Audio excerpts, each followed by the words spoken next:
Welcome everybody to Goblets and Warlocks. I'm doing last minute adjustments here. Welcome to the stream. We're episode 27 of Descent into Avernus. Welcome everybody. Let's see. Last minute things I was trying to do. Lost my train of thought for my opening as usual. If you're just joining us, we're Goblets and Warlocks. We play D&D here on the stream. First of all, this is Descent into Avernus. This is a bi-weekly Saturday game.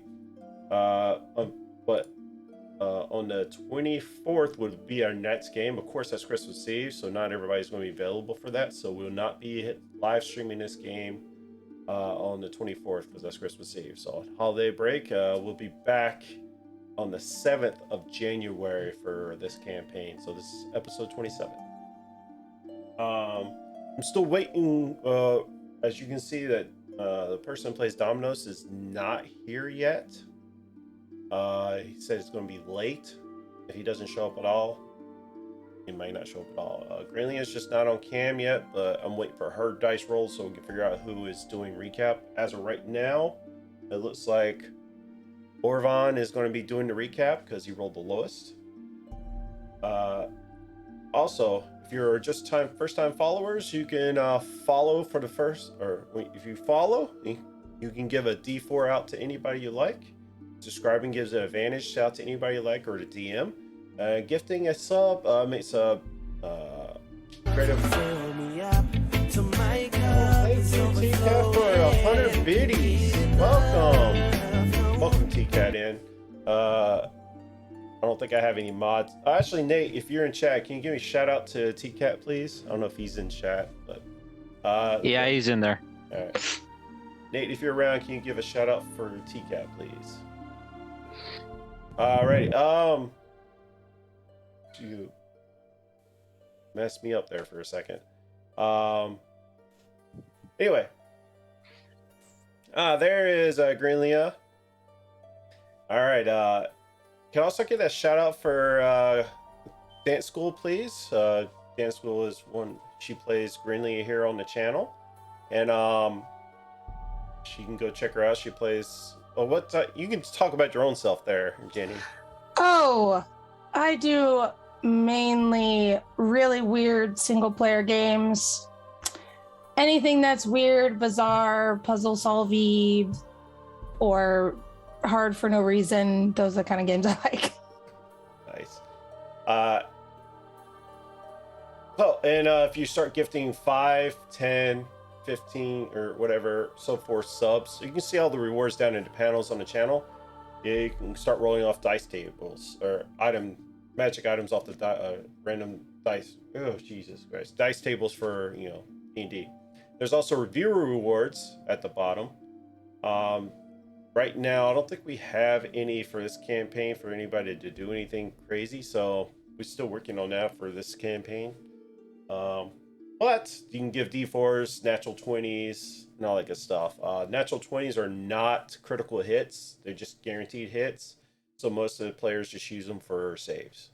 I want to keep that in mind. And every 500 biddies, you can grant a reroll to anybody. So TCAT, you give 100. So if you want to give 400, you can give a reroll to somebody if you like. And now, time to make a special announcement. If you've not been around or follow our social medias, now we have officially scheduled next Saturday at 7 p.m. our first annual charity fundraiser for Breast Cancer Research Foundation. My mom is a survivor of breast cancer, and everybody in this game is going to be has some kind of emotional attachment to it. So it's going to be Old Man Garrus, which is now in chat. Can I get a shout out for Old Man Garrus? He's graciously offers his services to run this game for us. I'll be playing as a player. I know, what crazy, right? It's going to be featuring a few people from my Discord and a couple people you may know. So she is one of our moderators in the Discord. Speaking of !Discord, you can join our Discord or do giveaways. Right now I got a set of pink metal heart dice up for a giveaway right now. It's going to the end of the month if you'd like to enter in to win that. I'm also playing in the campaign. Weasel, one of my goblets, is playing. Sia is playing in it. And of course, Old Man Garrus, he's the DM. And then we have Little Bones 309, another indie streamer that's a friend of a channel. She's also be in our Monday night campaign, Order the Goblet. And Best Garner Ever, he's also in Order the Goblet. He's one of our moderators in Discord. So please come out and show some love and help us raise some money for Breast Cancer Research Foundation. And it's a Christmas themed campaign one shot that Old Man Garrus has in store for us. He keeps, teasing us and everything. So please come out and show support for that. It's a great cause, and we will love you forever for it. And it says first annual, so we'll probably be doing it again every year. So depending on schedules. But anyway, I think that's about it for announcements right now. I guess I should just touch on the schedule for right now. So Monday, this coming Monday's Order Goblet, and then on the 19th is also our next episode of Order Goblet.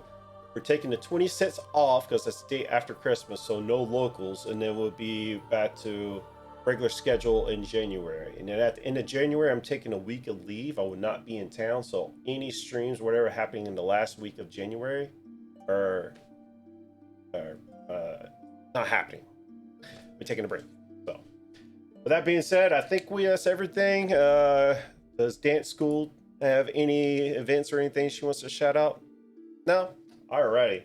That being said, let's get into tonight's episode.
And welcome back. Nate, if you're still in chat, can you go to the Discord and put an at everyone announcement for the stream? For some reason it didn't post, so if you can do that in the Discord, appreciate it. Welcome, Rad Trills. Can I get a shout out for Rad? But Ovaron, would you like to lead us into tonight's episode? Yep. So what happened last time is I think the main party was moving towards the High Hall so that they could find refuge for all the citizens. They were looking for someone who could stabby or shieldy. On the way there, they met Orvon and Bjorn, who were fighting hellhounds. Bjorn is a ranger and Orvon is a cleric. For some reason, Damnos also brought a child to the battle, And after we cleared out the hall, while discussing what to do, Rhea went missing. Gunther got really exasperated, and it turns out Rhea was just bringing everyone in because we were at an impasse on whether we wanted to call everyone in or try and explore a bit of the hall. Lulu was really excited about going down some mysterious stairs that opened up, and it turned to lead to the catacombs. We found a tomb to a hero, and that hero also had a dragon slaying sword that, in case of a dragon attack, we would be coming back here to collect. But for now, we've let it rest. And right at the end, we found the scared people and a warrior woman with a mace.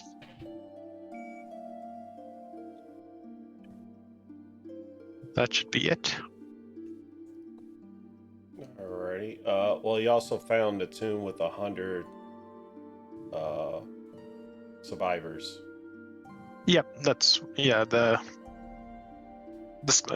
bunch of people and the warrior woman.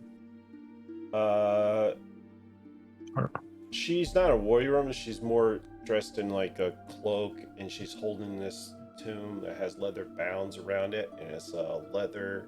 It's a leather book, golden trim with like almost kind of like belt buckles wrapped around it. And she's standing there, and she greets y'all. Who are you?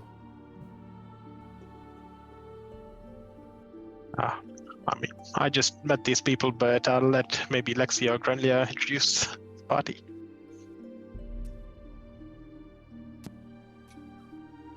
Yeah, we are a group that have come from across the city seeking refuge for other people who are at risk from, well, the evil plight that I'm sure you're aware of. And we've basically come up to sort of scope and see what support is needed here, but also whether or not this is a safe place for those people. So Grand Duke Ravengard didn't send you? Grand Duke Ravengard didn't send us. I'm one of the Hell Riders, so I'm here basically on behalf of the Hell Riders. Orvon and Bjorn, so Orvon, who you're speaking to, we just sort of met at the door. Why you have ordered a gauntlet symbols on your shield? That would be my your plate. Yeah, that would be my background, but I have been mainly with the Hell Riders recently. Why? What is your background? I am just an acolyte of the cathedral here. The rest of the priests were killed. So this place is I'm all that's left to trying to save these people. The Grand Duke took a group of guards to the Grand Cemetery to investigate and try to find some holy relic. I'm not sure if y'all heard of it. The Helms of Torm's Light. Helms of Torm's Light. So the Helm of Torm's Light. Helm of Torm's Light. Torn's Light. I'm familiar with Torn. Torm, the god. I'm familiar with Torn, but I'm not necessarily familiar with the Helm of Torm's Light. What were they hoping it could aid them with? I don't know. He said he's taking a small group with him to go find it, but he has not come back yet. We're expecting him like a few hours ago. Okay. DM, how familiar would Bjorn be with the Grand Duke? Or at least the name.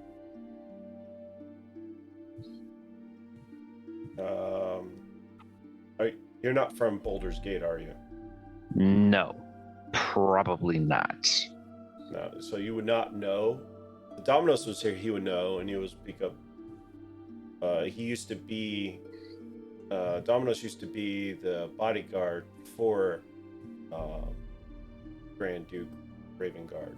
So he came out here with him. He came to El Terrell in the very first episode with him. So he was the first in charge. So Domino's probably, knowing his character, he probably wouldn't say anything. So. But in the time between when the Duke got to the city and now, would Bjorn have heard things about him?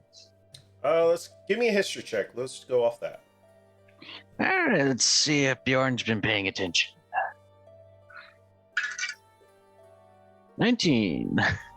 You would know that he came as an emissary from Baldur's Gate to meet with the what's his name? The leader of El Terrell. He came as an emissary with a bunch of guards, and yeah, you would have been down here when it came down, so you know he had taken charge in trying to keep people safe. That's why you were outside the cemetery. So I'll say yeah, but you probably didn't know that he had left. I'll go with that. Ah, interesting. Okay. Sorry. It's very peculiar. One acolyte, no guards, lots of refugees, and a duke that left with all the other guards to get a supposedly holy weapon from a cemetery. Yes. Oh yeah, he fucking ditched you. Yeah, he wouldn't do that. The nobles effed off, everybody. We've got nothing here now. Fantastic. She holds up this tome in her hand. You know what this tome is? I'm gonna take a wild stab and say it's a holy book. Yeah. I will stop you there, Bjorn. Was it Torn is a respected god, and this is an acolyte for Torn? These people are under an awful lot of pressure. I would like to hear what this woman has to say. And I think we should be respectful. We are in a cathedral. I would agree with that. I'm not knocking anybody's beliefs. Just saying so forth. I'll keep me peace. Y'all see Domino's kind of walk over to a corner and sit down with the baby and pass out. Oh, okay. What about the baby? Oh, he has the baby with him, so. Okay. Is he about to pass out on top of the baby? The other companion also goes with him to help watch over the baby. They both pass out. That's how we're writing him off until he comes back. So. Hopefully he doesn't take the baby into any work. Yeah. Just maybe we should take the baby from him now while he's asleep.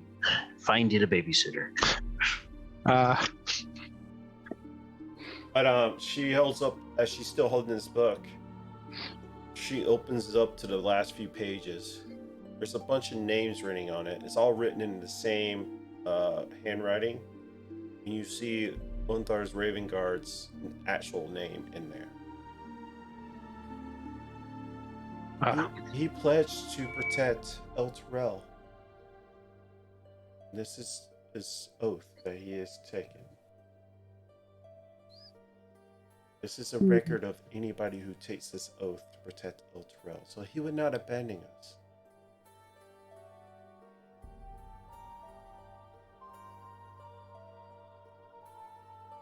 Do you know which direction he headed out in? Or he went to the Grand Cemetery.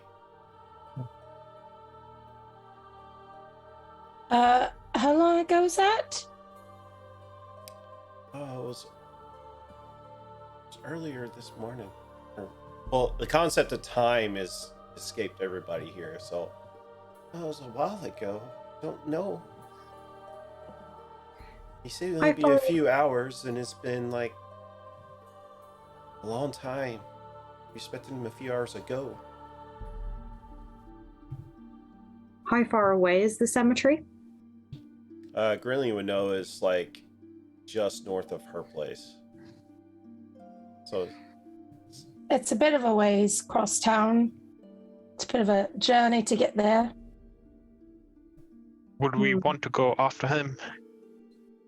Because I mean, who knows how many different paths would there be to get there from here? Because it would be really a shame if we missed him. I would very much so like to go over there and check on my homestead. I mean, and see how everything's going over there. I would really like to go over there. Anyway.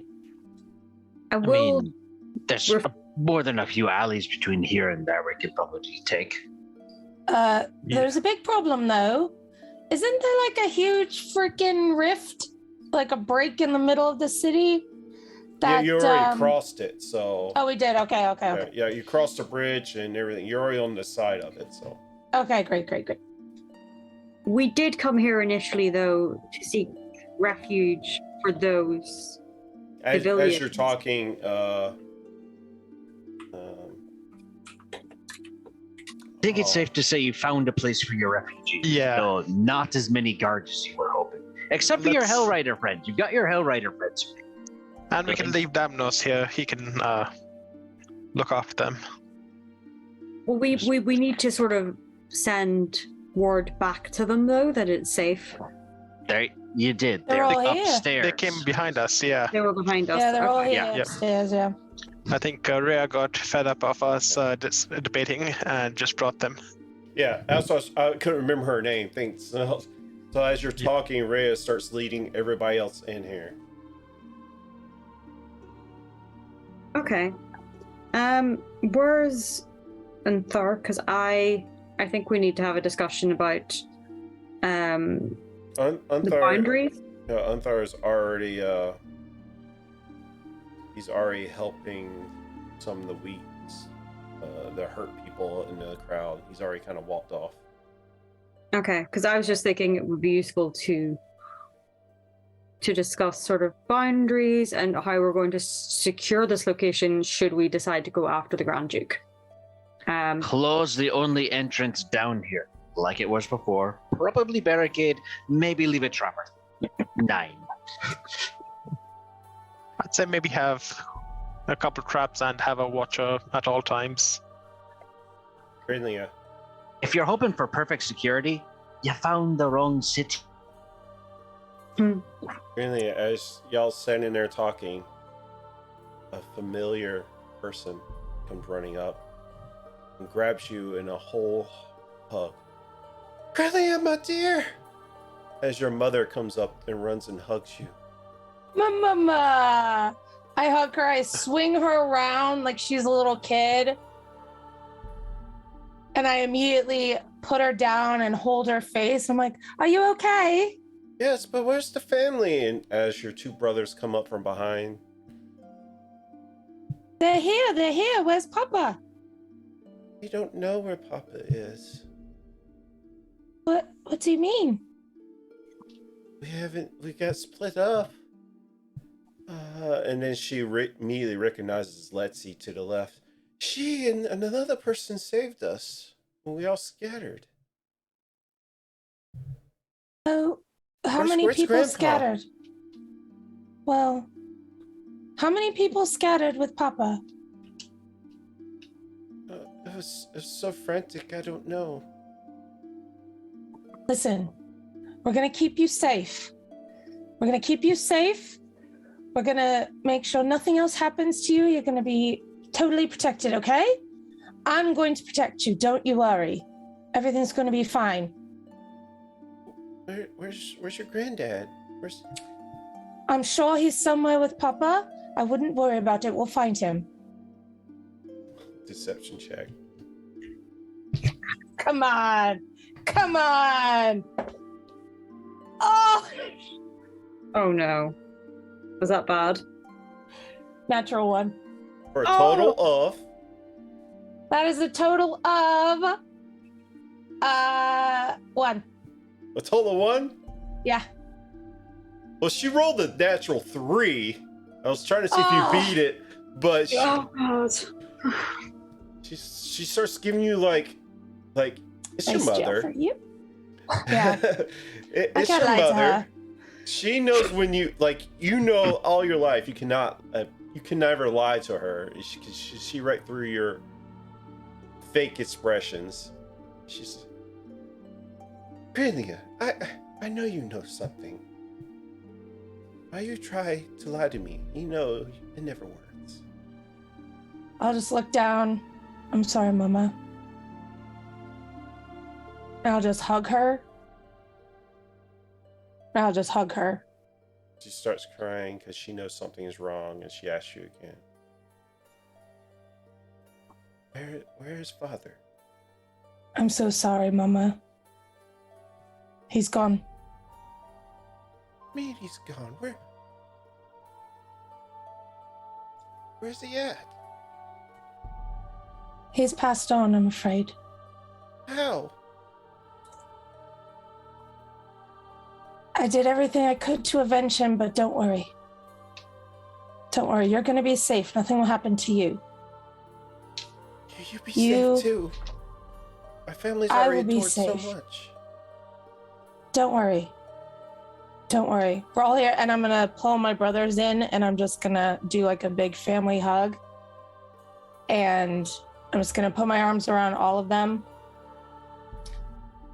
Listen, I've come this far. I'm not giving up. I'm gonna protect you all. You're all gonna be safe if it's the last thing I do.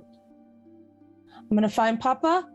I'm going to make sure that you are all reunited the way it should be. You need to find your father. I will. Where was the last time you saw him? We were trying to make it way back to our place, and then we got split up. Where was it? Were there any... Where were you near? Our home. Oh, you're right by our house. Yes. All right. Did you go north, south, east? Any idea? Well, there was this flaming horse, and there's somebody riding on the back. He decided to distract him and be chased by him, or have him chase him, and I put it here. You have to see if he's still alive. I'm sure he is. He's so resourceful. Papa's fast. He knows what to do. He's going to keep himself safe till I find him. I know it. All right, but you be careful. Come, my sons. will. It's been a while. And she takes your brothers and kind of retreats off. I just watch them.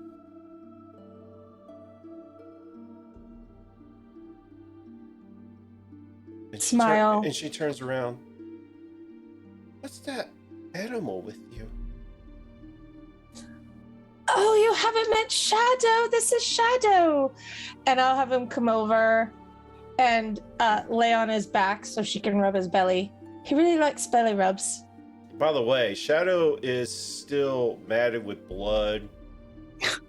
Oh, yeah. We've just come from a Listen. battle, remember? Lots of He murder. got knocked down like The twice. whole city gone to hell above Oh, that's us. right. Okay, listen.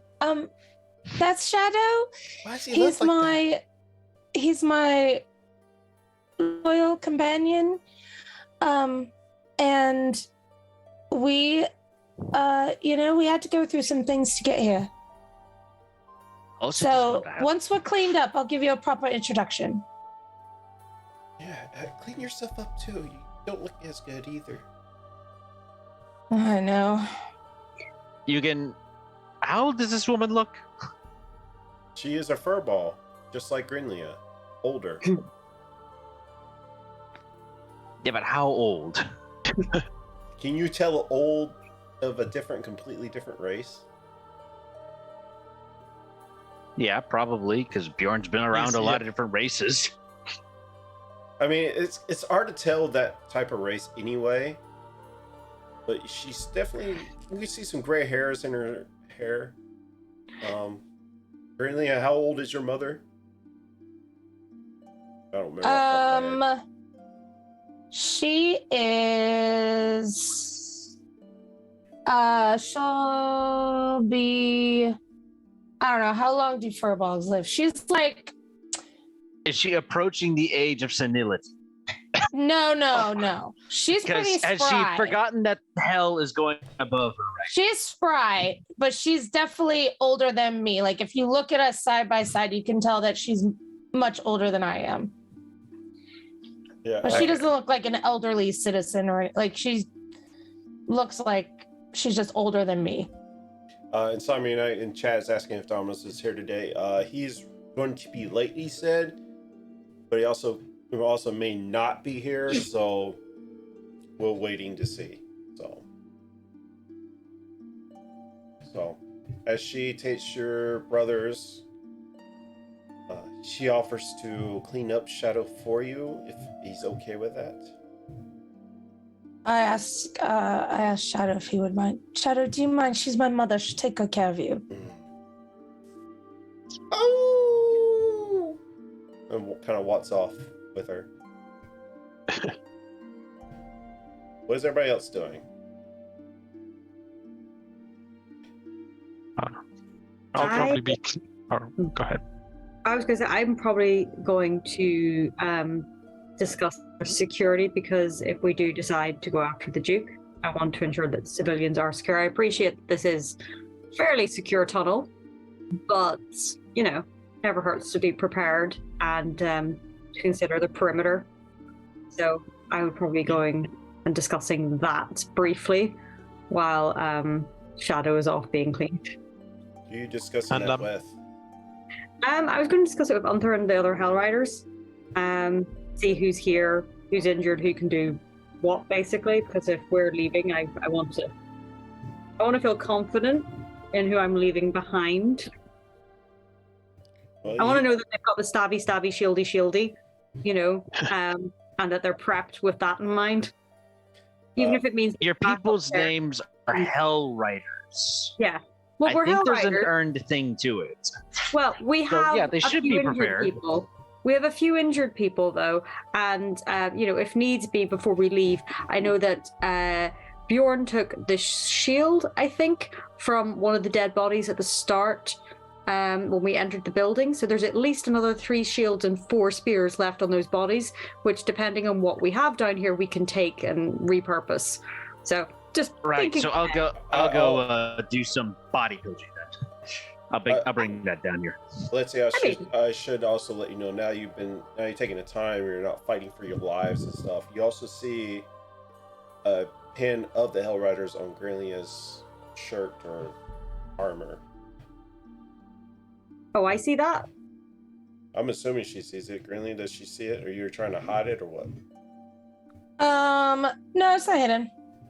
Yeah, you definitely see the Hell Rider symbol on Grelia's armor.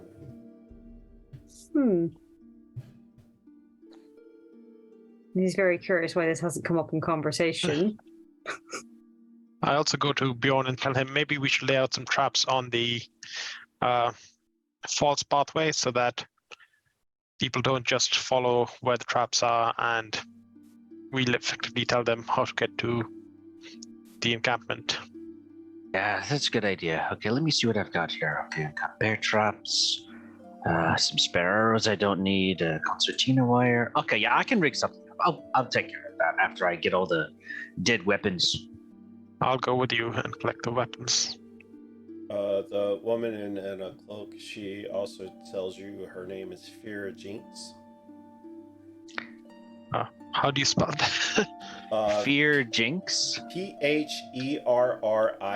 Fira Jinx. Fira. Fira. Jynks is her last name. It's a pleasure, Miss Jinx. I apologize for the offense earlier. It's fine, but you don't need to go to that trouble. No. I've been causing trouble in this city for quite a few years, and I'll cause some trouble for whoever decides to cause trouble for you people trying to live here. I mean, there's a Okay, that was another. Sorry, There was another way to say that sentence. I don't know what it was. Sorry. Did I hear the word secret passage? Did I overhear secret? Well, y'all came down to Secret Passage. We came down the secret tunnel. I thought I got excited for a second. There is not a a secret passage inside the hidden crypts. There might be. We've just not explored enough. Yes, and we're gonna go find it now, and also find Nicolas Cage. He's a fantastic archaeologist. Oh my god. Oh my god. Not canon. Not canon. Not canon. So she if you're going to go look for the Grand Duke, you might want to take a good rest before you go. By all means. If he's dead, I don't want Absolutely. y'all rushing off to your death. I'm gonna nap as soon as I figure out where to put some traps and get some extra weapons and such down here. Yep. And actually, while he's using the weapons, I ask around, can anyone here swing some weapons? I'll put it on the map, so y'all are on H16. So you can just we can go off the map y'all have where you want to put them at. And just Okay. let me know. I'll have to look up the map again. Hang on. H15 is the H15 is H16, the crypt. Yeah, y'all yeah. in the 16 crypt. is where we are. 15 is the entrance down here. No, 15th Yep, is that. that's the tomb. No, that's the tomb of Oh. the woman that you found that was holding the sword. Ah, okay. The big stairs in the center is where y'all came down at. Okay, the stairs S right there. Came around there. Okay. You're about to head into 14 when you heard the noise, and y'all end up going into H16. That's right. Still gotta check out that area real quick. Yeah.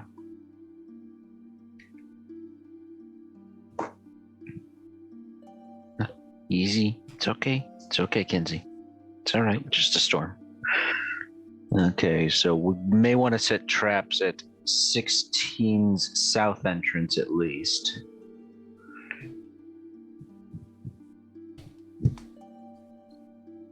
And I keep pointing at this over screen here like you guys can see what I'm looking at. Yeah. So just, if you want to check out any other areas, you can just let me know. You can.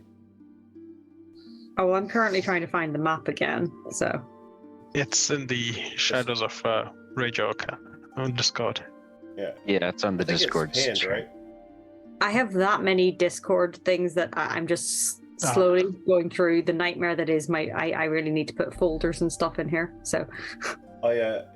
I'll get there. It's like the within the last 5, whatever. Probably should pin it too.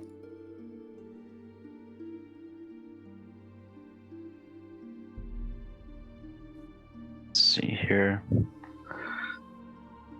Okay, so if we set traps at the south side of H16, and I'd actually like to explore H10, 11, and H10 and H11. I didn't mean right now. Or yeah, So when you say H10 or H11, that like they're quite That's a bunch well, of which them. ones? oh yeah. So, So- let's do the ones closest to H16. Again, that's 2 sets of H10 and H11 closest to H16. All right, Yeah, so 'cause H11 are they're basically vaults for holding bodies from other part. Bodies were presently here for people who died as the city went down in Avernus. H12 are all wait, you said 11. So H10 you told me and 11, 10, okay. These are recessed mausoleums. Some has been collapsed and some are not. They're final resting places for priests. Okay. And then I'll head up to H17. H17.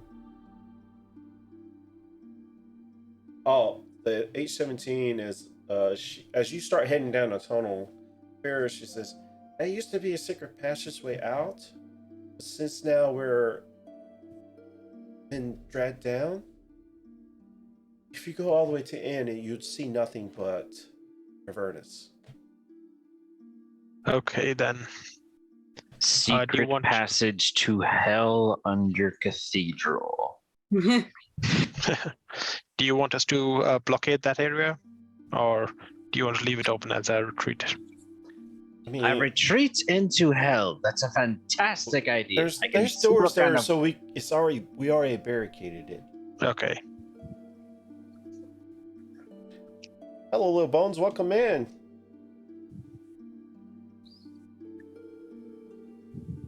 Give you a shout out. We could probably.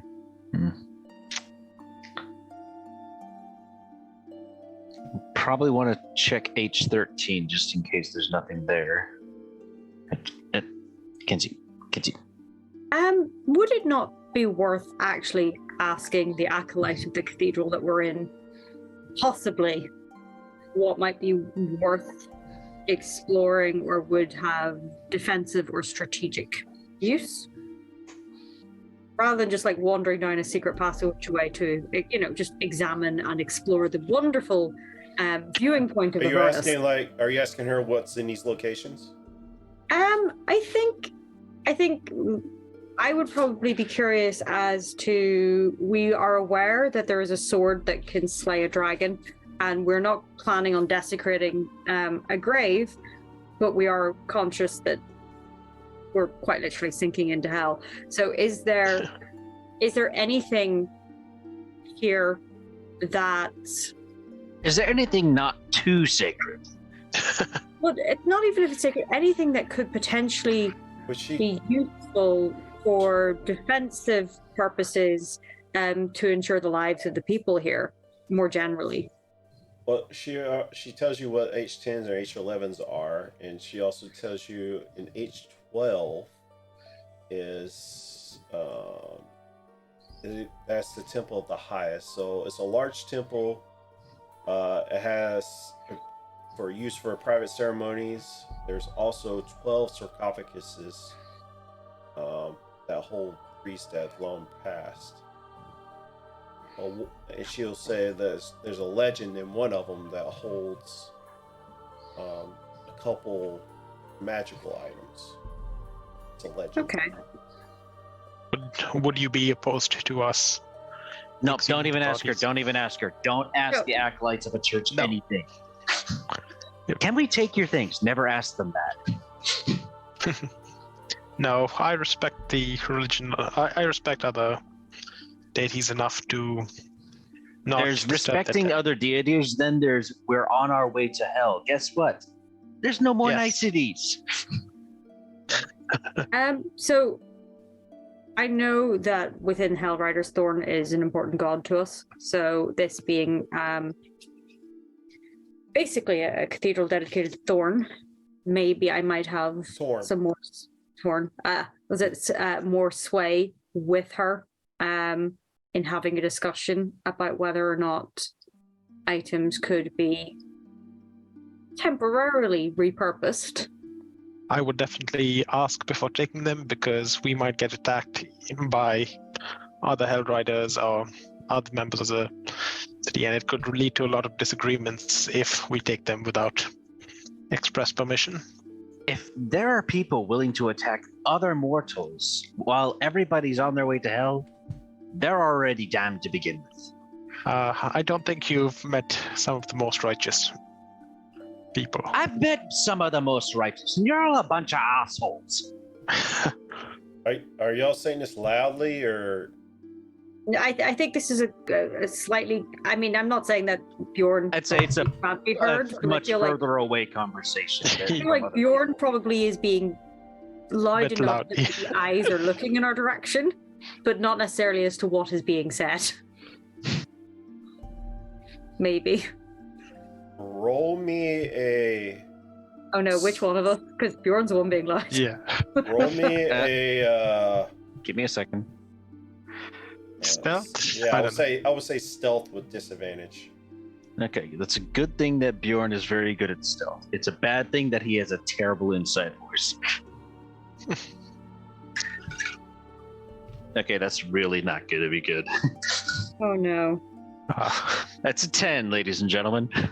Well, Was it thankfully, she only rolled the 4 with a +2 modifier, so she got a 6. So she doesn't. You know, she can hear Bjorn being an asshole, but not what he's being an asshole about. No, and she kind of stopped listening to you. So maybe we want to keep our inside voices on for this conversation. I'm actually going to take these dice and put them over here because they rolled bad already. Yeah, that's right. Put them in dice jail. They're No, my we want Icewind bad Dale dice. anyway. So We want his bad dice. Could you keep Oh your... yeah, wait, get those dice out. Yeah, bring those back, please. Gonna Give a put mine in. D6 to Bjorn. Bjorn, you get a D6. Oh, thank you. I'm gonna remember I have a spare D6. I'll add it to your rewards. So, all right, thank you, Nate, for redemption. Thank you, Lexi, Nate. I think you should speak to our generous hostess and try and convince her that we would need to repurpose these items for now. I agree. I think our best avenue would be where to temporarily use, maybe to discuss returning them afterwards, because in recognition of their sacredness and the importance of these items. Obviously, potentially everyone might die and then we never have to return them because there's, if there's no one to return to. But I think in matters of faith and respect, regardless of the fact that we're quite literally sinking into hell, we have to have some morals that we stand. Think while you're sinking into hell, your God's fine with you. It's your other priest goers that you gotta argue this problem with. And then I also cast guidance on Lexi to help her with the persuasion. I don't feel very persuasive right now. You You're are a going to be. paladin. You gotta go talk to fellow people of the Okay. church. With guidance, is that a modifier? What plus? That's a would I- D4. You add a Yeah. D4 to it. Okay. Don't forget you have Okay. rewards if you want to really try. I feel like a plus D4 should help. In theory. Hey, you can never go wrong with guidance. Yeah, no. Is it? I've only got a +1 on. No, hang on. That's my perception. My persuasion is actually. You know what? I feel good about my persuasion. Okay. Yeah, Okay. you're a paladin. You're Yeah. a paladin. Your I feel charisma's good great. about it. Okay, so I'm going to go over to our acolyte, and I am going to explain that we would like to go to H12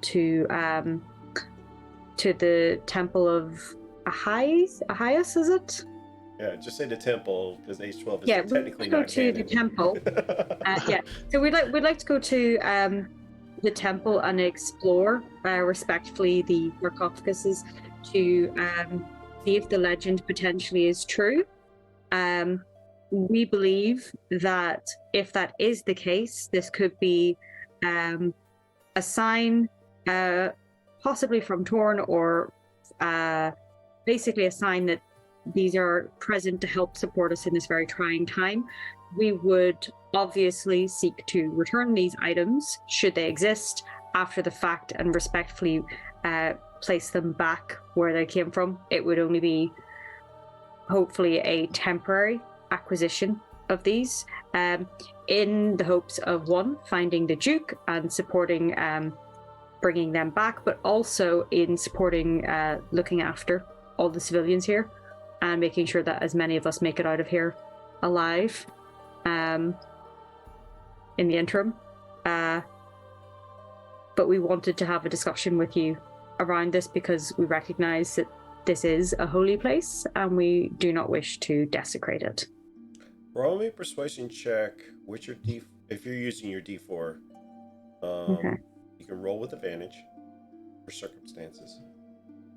Okay. Trying to see where it'll let me adjust. Right click Yeah. it. Right click Yeah, it. rolling. Okay. So You got this. you say this now. It's for the duration of the emergency. We're fine. Yeah. Okay. So I can roll with it, and then I could roll my D4 separately. So let's see what my persuasion is. without the D4 initially. Oh, hang on, it's 27. If you without... want to use this inspiration that he's giving you, you have to pretty much announce it with it. Yeah, well, it was 27. He's without... using. She's got guidance, so she's using the guidance. Well, Guidance, yeah. Yeah, it's 27 without the D4. Okay. Yeah, you're Well, just great. say you use your D4 too, because Toss it on there. See what Yeah. See what actually. I mean, Okay, you come on. already got a 20 for your charisma. 30 so plus. 30 plus. Hang on. 3. So that's I'm bang on 30. Nice. I feel confident. She rolled a natural 12 with no pluses, so. I feel She looks confident. at I've you, been she's very like- respectful. I understand what you're asking. In these dire times, I would tend to agree. You're more than welcome to go try to see the legends for real, but I still caution you, as disturbing the dead might have ramifications. Not sure if you want to make that, but I'm willing to back it because of these dire times.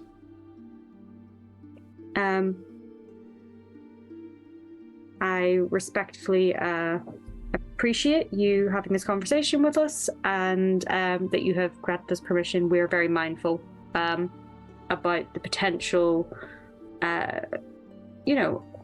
of exploring someone's final resting place, and we will keep that in mind. And very respectfully, and I eye Bjorn eye at this point, very respectfully examine the temple, and hopefully we will be able to return and let you know that the legends are true.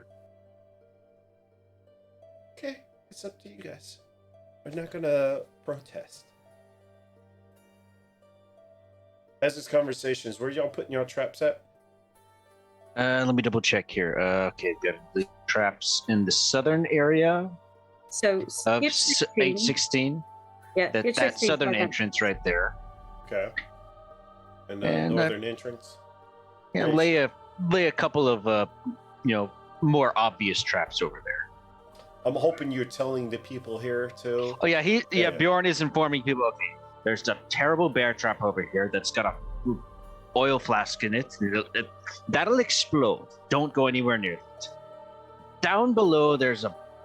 Have you heard of concertina? What's that? A razor wire. Got it. I'm sure it's not Maybe. needed, but thank you very much. Have you seen the things upstairs and all over the city? Yes. Lots of terrible things are needed to keep terrible things away. Yes, but there's a secret passage and they have not found it unless you told them. Why would I take things from hell? How to get into a secret passage in a church? I'm a damned man. I'm not Hey. that much of a damned man. Bjorn, let's calm down. And Are we Lulu comes satisfied? flapping up to you like, why are you yelling? Am I yelling again? Yes, why? Terribly Lulu, sorry. it's just safe some now. it's cultural differences. The dwarves are naturally loud people. I don't care. Spend all your days living underground and then. Bloody. Bjorn walks off and continues to scrub. What would y'all like to do? So as we're walking, let's explore the temple. And as we're walking, I asked Lulu, so how did a flying elephant meet these lovely people? So there was a tower, and I was like being protected by this little wizard guy. He was like, he's in the shape of a otter. You know what an otter is? I believe I've encountered them So before. an otter is this little creature that he had a little red vest on. And I met these people. I was instructed to be their guide. But I don't remember all my memories. But we got to find the Sword of Sorel. And we don't know where that's at. We have to restore my memories first. Do you know any? Do you recognize any iconic sites, or do you get any flashes of anything? Well, we hadn't gotten there yet, so Do you recognize these catacombs, for example? Have you been here before? No. Okay. Clarify, Little Bones, you giving it to me for our Monday night campaign?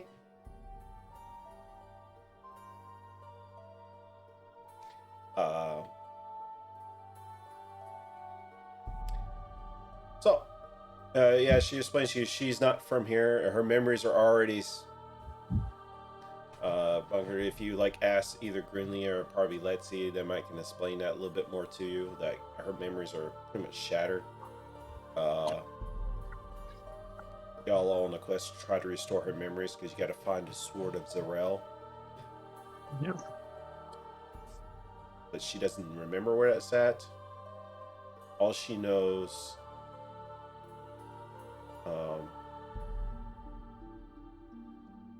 I don't know if y'all actually had that conversation yet. I just remember. I'll just do it now. I remember there was 2 black birds. And 2 black what? Sorry. black birds. They're like Okay.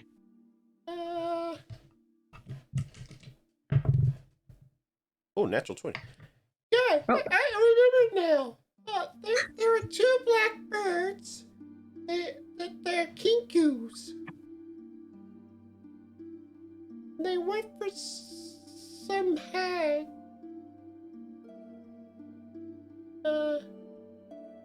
Yeah. We have to find them. So we need to find these kenkus as well. Let's keep that in mind. Yeah, but they're definitely in Avernus. They're here. And do you know why you came to Avernus? Because I don't know what a creature like you would do in I just Hell, told pretty you I was sent here as a guide for these people. Okay. Now there's only 3 of them left. Or 2 of them left. I don't know, one has a baby. It's a very cute baby. You see the baby? And she just starts ragging on, keep it up. Before we go exploring, Gunlia just comes up and looks at everyone. Anyone need a little healing? Bjorn, you get another D6 from Samia Knight. Thank you, Samia Knight, for redeeming that.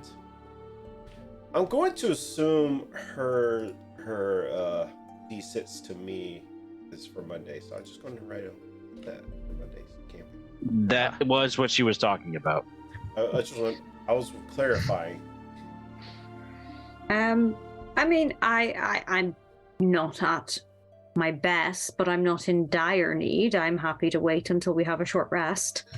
We were going to same. get a long rest before we leave, weren't we? We're a long No, rest. I Oh thought yeah, the but we're shot, gonna go look but around, yeah. right?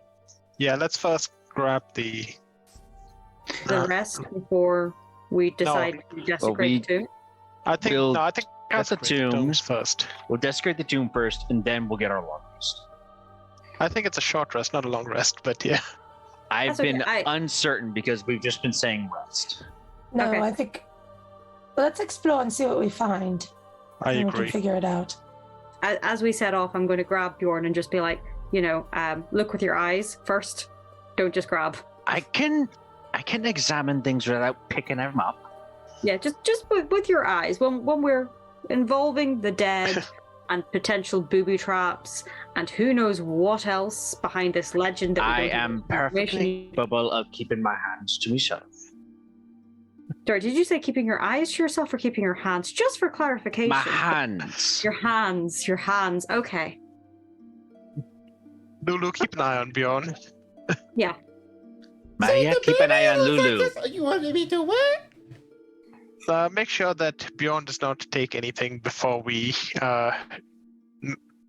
realize that they're safe. Which one's Yeah. Bjorn again? Sorry? Which one's Bjorn again? He is the short, loud guy. The red-haired that guy. dwarf. How cute Keep both eyes on him. And she turns her head and looks directly at Bjorn and is not moved and just flapping away.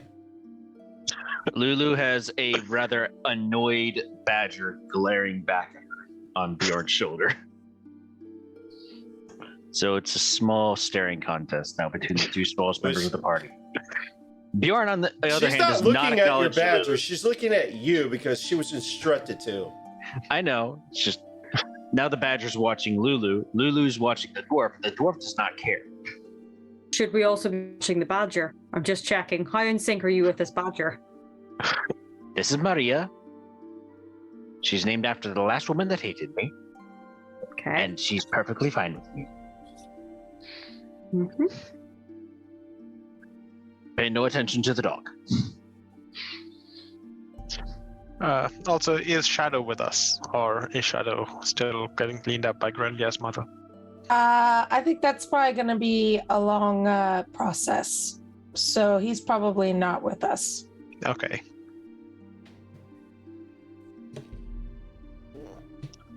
And let's be careful when we go exhume the dead, because there might be some precautions laid on their bodies. Probably magical in that case. Yep. Yeah. Which is why eyes first before grabbing. Again, I am perfectly capable of waiting before being told to touch something. I mean, you say this now, you could be like ensnared by something that like tempts you into walking forward and grabbing, and we have to grab you anyway. But just, caution. I just remember the discussion we had over the sword that the hero had that could potentially slay a dragon. So, just as we go to what is potentially a very tempting location. I said in the most dire of emergencies we would grab that sword. Eventually, though, I feel like initially we were in an almost grabbing of the sword type scenario until it was mentioned that maybe we shouldn't. She strongly recommends you not to touch the sword, by the way. I don't know if I remember saying that or not. Yeah, we remember it being strongly recommended. Untha Do said not that, touch yeah. that sword. But she encouraged, she's like, she doesn't care if you're going to explore those sarcophaguses, but The she is sword also, is a bad idea. she strongly recommends not to. Does she know, though? Maybe someone's already touched it and something bad happened, or is she just assuming something bad will happen? I'd rather not take the risk, especially given that we're going to go out back to hell, so let's not get the dead angry at us. All right, so I mean, Any angrier than they probably already are. I have, yeah, I was gonna say I we're have about to just rob you their four going bodies. to explore these sarcophaguses, right? Yep. Oh, I guess Lulu would be there too, so let me edit this. Alright. Describe to me what you're doing. Well, Let's see where we are first. We're in H12, I guess, if we're checking sarcophagi. Well, we're walking to that, I think.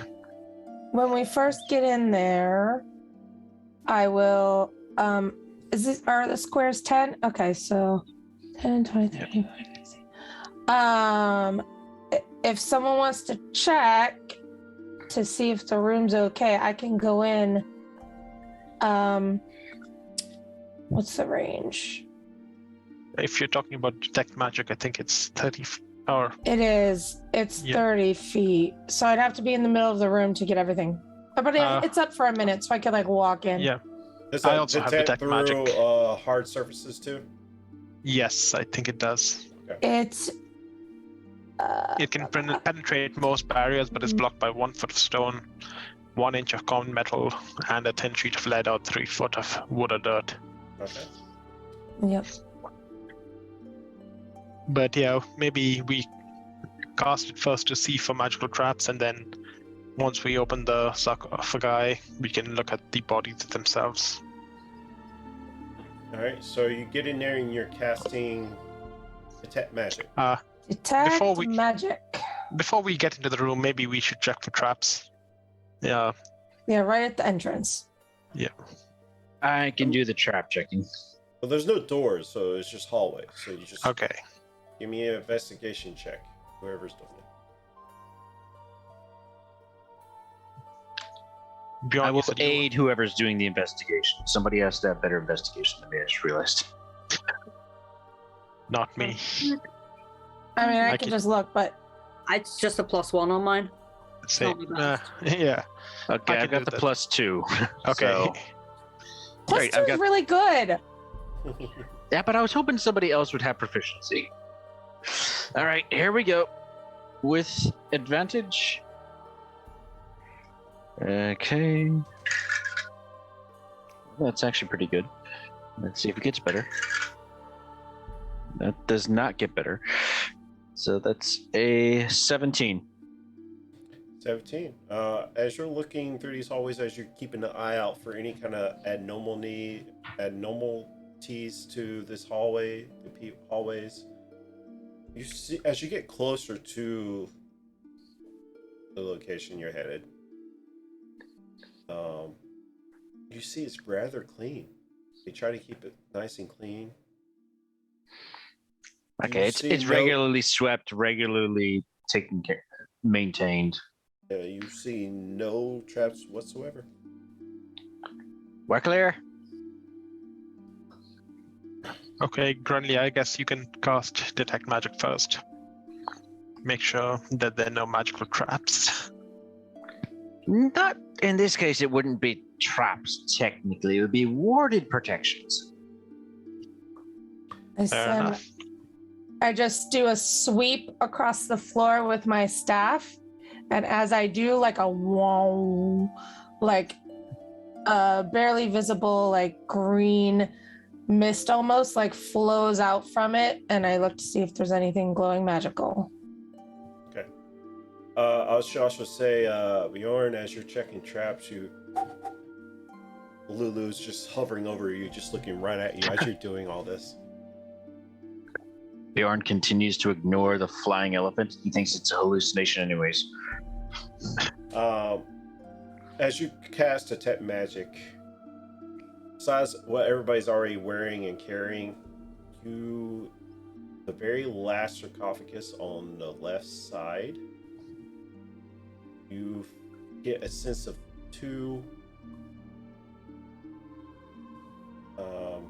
items. So it's an item, not like a ward, like Bjorn was saying. You distinctly see there are two items. Okay. One is an enchant. They're both pretty much enchantments. Okay. It doesn't seem to be any magical traps per se, but there is a sarcophagus at the end there on the left that could be trapped, but it's not magically trapped, but it does have some magic items inside it.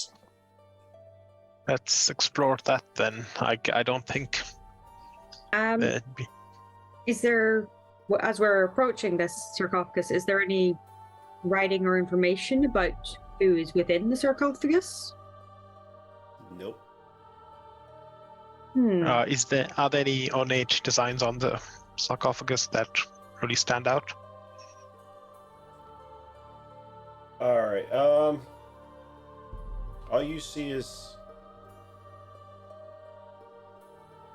you already know. Just talking to her, these are former high priests of Torm, and it just says the Hall of High Priests, former high Okay. priests. So you know this is where former high priests get laid to rest. It's kind of lame. You're a high priest of Torm, but you don't even get a marked grave in your church. Can we see if the sarcophagus is newer or older than the other ones?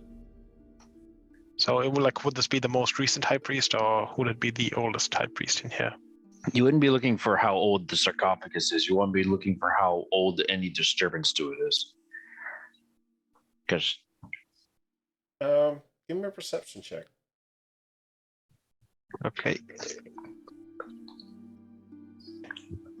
That's 10 plus 16.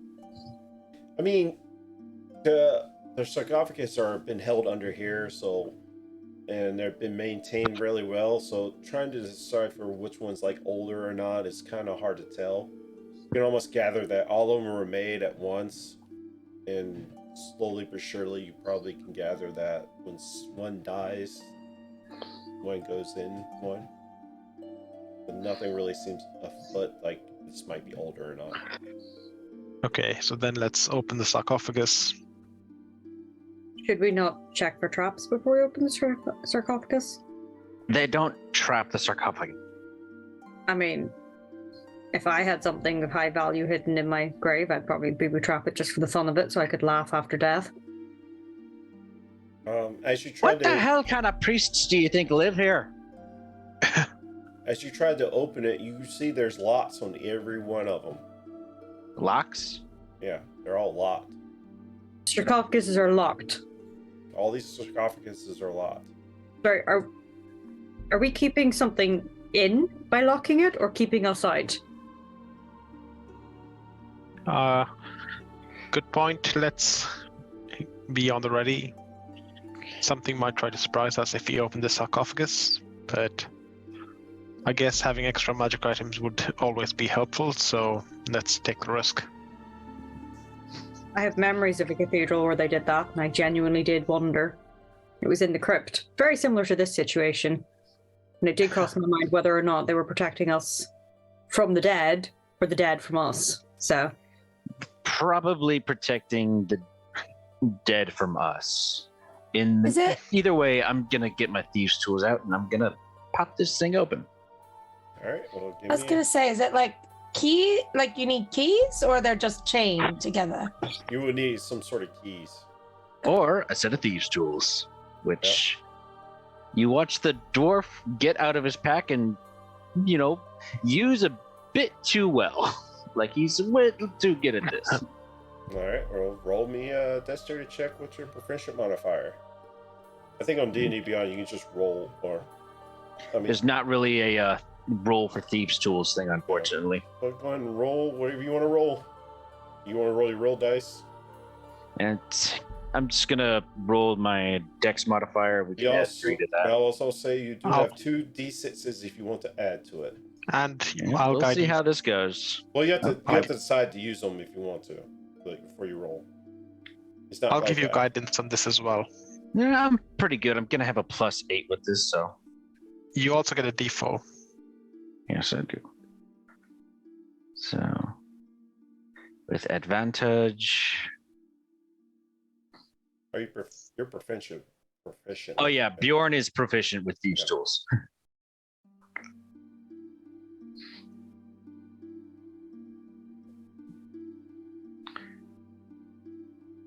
That's going to be a 26 plus 1d4. 27 total. Yes, without issue. You bring out your thieves' tools. Everybody else sees this as he goes in. 1 tumbler, 2 tumbler. It's almost like you already had the key to this lock.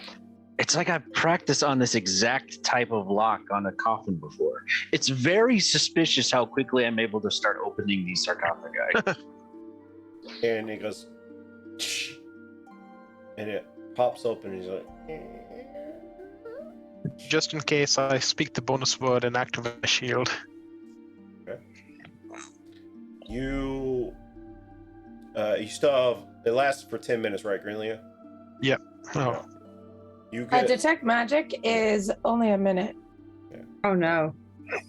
Is it? Oh no, it's no, 10 it's 10 minutes. I thought it was 10 It's minutes. 10 minutes. Okay. Yeah. You definitely see under this body is wrapped in cloth the senses of those 2 items that you feel. Oh, they're definitely in there. Who wants to go digging around this guy's ribcage, or woman? I'm not sure. It's like, can I see the bulges of the items in question that she's pointing out? I need everybody to roll me initiative. Ah, Ah, okay. I knew it. Balls. Roll it on D&D Beyond as Baron opens up this coffin and Grillian sees the two items, the arm lunges out and attacks straight at Burnham right away. I will also need a wisdom saving throw from Bjorn. 1 wisdom saving throw from Bjorn. I think I will definitely add my d6 to this.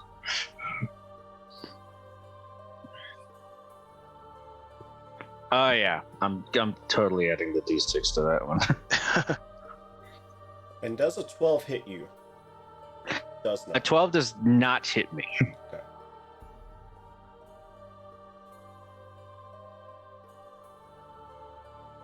Okay, so my wisdom save is a 15. Nice. Let me read this real quick.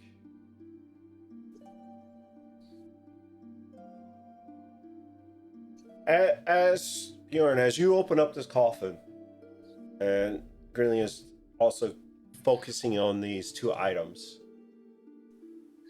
his fist, it's kind of a rotting fist, comes in, just takes a swing at you. You're able to get out of the way and all that, and you see these golden eyes looking right at you. You're able to shrug off what's it's trying to do to you. I recently read a book like this. I know what the game is here. So this is kind of a relatively small encounter, so we don't need a second cam, so we'll just say y'all in relatively close proximity. And we'll start top the round with let's see. Oh dear. Right. So trying to figure out where I best be positioned to this. I think I'm going to swoop in with a great sword because I'm not sure we're going to get much conversation with this person. And so I'm going to swoop in and I'm going to roll to hit. I am close enough, right? I feel we're close enough to this. Yeah. You're Yeah, close. okay. Say for simplistic purposes, you all are within 5 feet. Okay. We're all around the sarcophagus. Bjorn Okay. just happens to be in front of everyone. Okay. So I can hit without hitting anyone. So, well, I obviously want to hit someone without hitting anyone in the team. Okay, so I'm going to roll to hit and Roll to stab 20 down. yeah, 25 to possibly remove the arm that has been launching at us. 25 to hit, that does hit. Yep. And see, what is my damage? 13 damage. You're swinging with your Holy Avenger, right? No, that was my greatsword. How do you have a greatsword too? I don't know, they're both there. The greatsword was originally, and this is a Holy Avenger greatsword, so... Greatsword is probably the starting equipment. Yeah, it's the one at the top of my list. I don't know why you're not using a Holy Avenger, but alright. I don't know. I think, you know what? Lexi has just been a bit startled, so I just grabbed whatever. I wasn't really thinking. So what's the total hit? That was 13 damage, so 25 to hit and 13 damage. It is not magical, right? No, the greatsword is not magical. If it's a +1, would it be magical or no? Oh, was it a +1? It's a +1, but it's not. It doesn't seem to. It's not. If it's a +1 weapon, then it's magical. Yeah, it is magical. Oh, well, then in that case, it's magical. Jesus, you have 3 magical weapons. Yes, there's a lot going on there. Alright, as you come in, as he takes a swing at Bjorn, your greatsword comes down, and he bends it back up.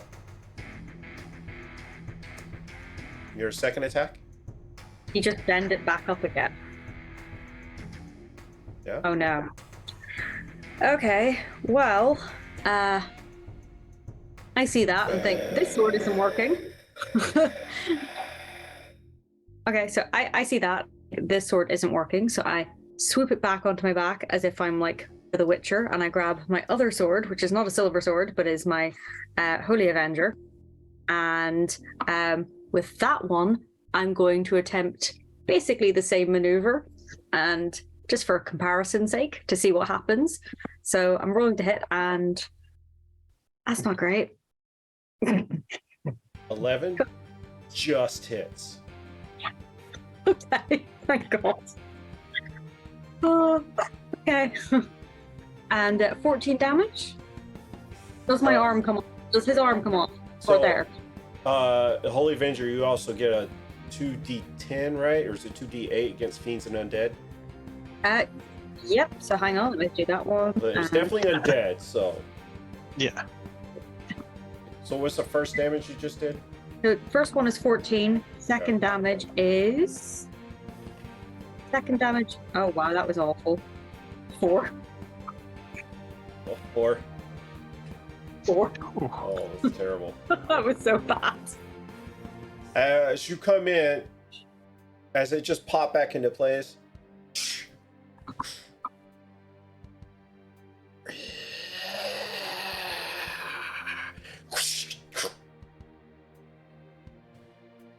pops it back into place. Very Is that your bendy. turn? I guess that is my turn because everybody will have learned something from my mistake. So, All right. yeah, I guess that's my turn ended. Overon.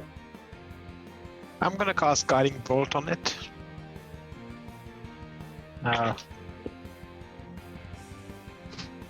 That's 13 plus 6, 19 to hit. 19 hits. And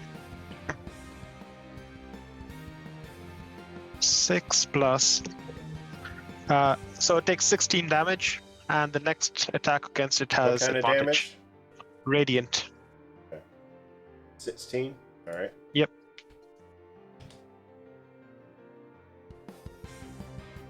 As you release this energy, it crackles around the body.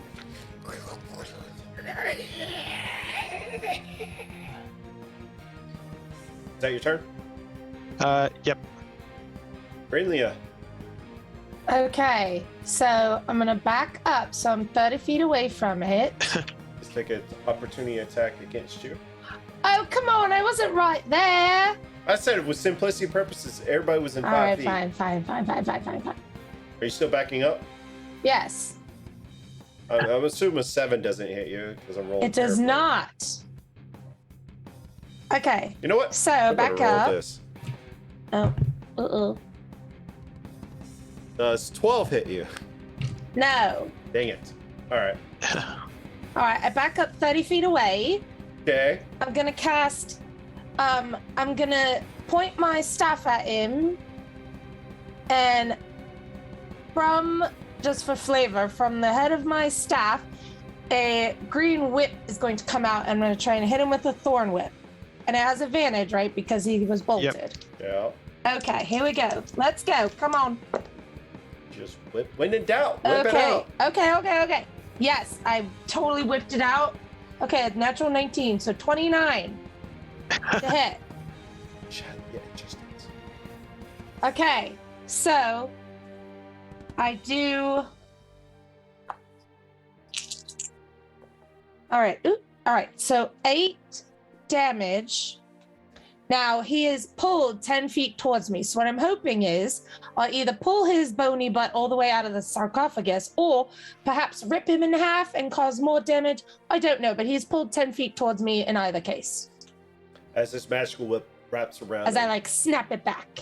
snap it back. You pull him out 10 feet, but they're still makes him still in 5 feet of everybody else.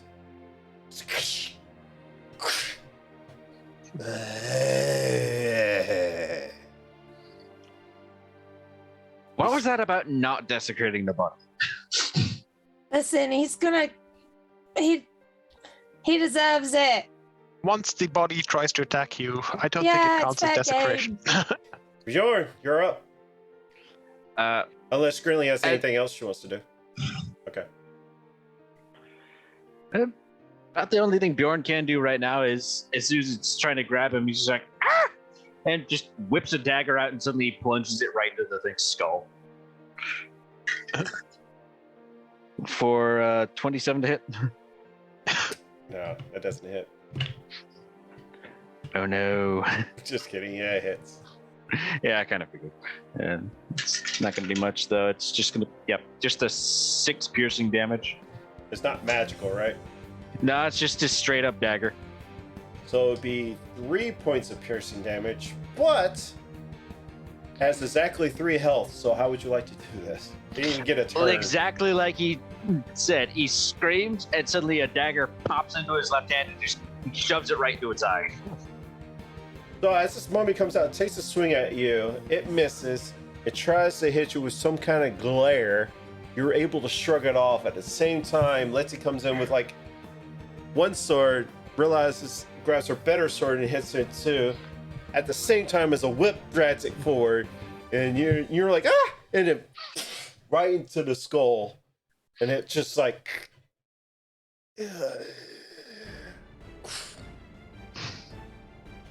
and I will wiggle my dagger around in its head a couple of times.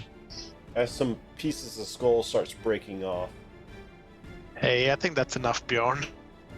Yeah, Just making sure it won't move again. Yeah, I think, the one who maybe struck the killing blow of the undead thing is probably the one who will have whatever repercussions are coming their way.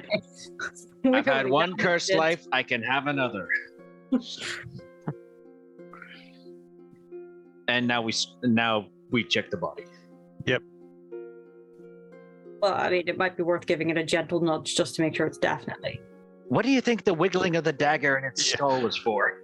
Well, I mean, I saw its arm snap back into place. I'm putting nothing past this. Well, it's a lifeless body and doing nothing now, so. With these magical items, are you going to grab them? Yep. I'm wondering. Bjorn will pull the magical items. Bjorn, we had this conversation. Bjorn. Yes. I'm wondering whether or not it would be worth, and I'm deferring to other people and wisdom on this, lifting with a glove or a piece of cloth so that skin is not in direct contact with the item. It's not on the body, it's inside the sarcophagus. Okay, It's still a good idea. Even in the sarcophagus, just, when lifting it, because I am aware of certain magical items that have changed people's alignments historically and other things, and I feel like caution is... Bjorn holds up his hands, showing his always gloved hands. He's always wearing leather gauntlets. Do we feel leather would be I'm enough? a ranger. But would leather be enough is the question. This is a very important question. Okay, let's see what else I've gotten here. Something specifically for this sort of thing. Technically, I'm wearing +1 leather gloves, which is weird. Torch. Well, should we look at what they offer us? Perhaps we can use a stick or something. Yeah, just nudge them around so we can examine them. Yeah. As you look at... I grab one of my spare arrows and I start poking. So, you see one that looks like a set of some kind of bracers or something. It's golden and it's kind of like it's intricately weaved golden metal. Mm-hmm. And then another one looks like a diamond, but it appears to be yellow of some kind. Got some bracers and a yellow gem. I would like to inspect the gem a bit more closely. Are you inspecting the gem? I Give me pick it an up in my... Arcana check. Okay. What is my plus on that? Okay, that's good. So 16 plus 1, 17. You know this is some kind of elemental gem. You're not sure what kind. And would I know what these gems do? Or... Not with that roll, no. Okay. I think we should keep it and give it to our friend. What's her name? Show to Farah. Yeah. Farah, yeah, And- Farah Jenks. She'd be able to help us identify it, hopefully. What about the breakers or bracers? Do Arcana check on those? Do you want to do that? If you, I have a +1 on my Arcana. How are you If you- feeling? I'll do it with guidance. I'll assist you in this as I reach in there with my pliers to. Apparently, I have pliers in my thieves' tools. Always Okay, handy so to know. that's an 18 plus 3 plus 1, so 22. 22. You recognize these. You've seen a few different variations of them, but they all essentially are the same. These are bracers of defense. These will make you harder to get hit. So, If you're not wearing armor or have a shield.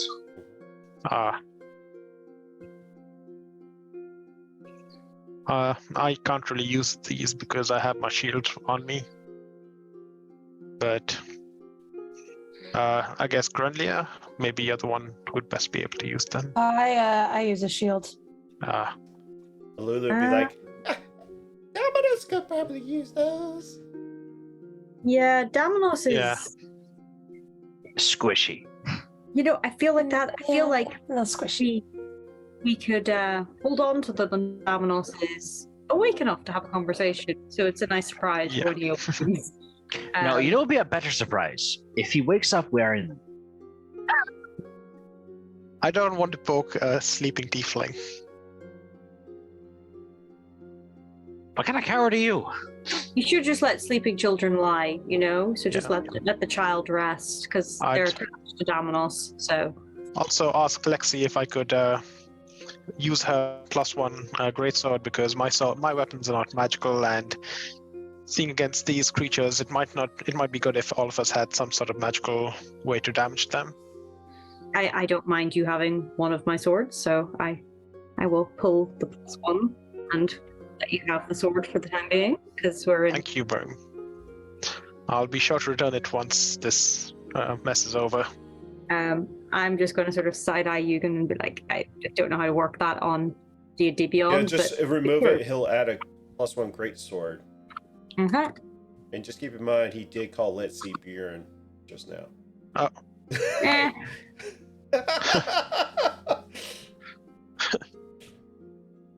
So yeah, just add a +1 greatsword to your inventory. And you can just take yours out. Let's see. Yeah.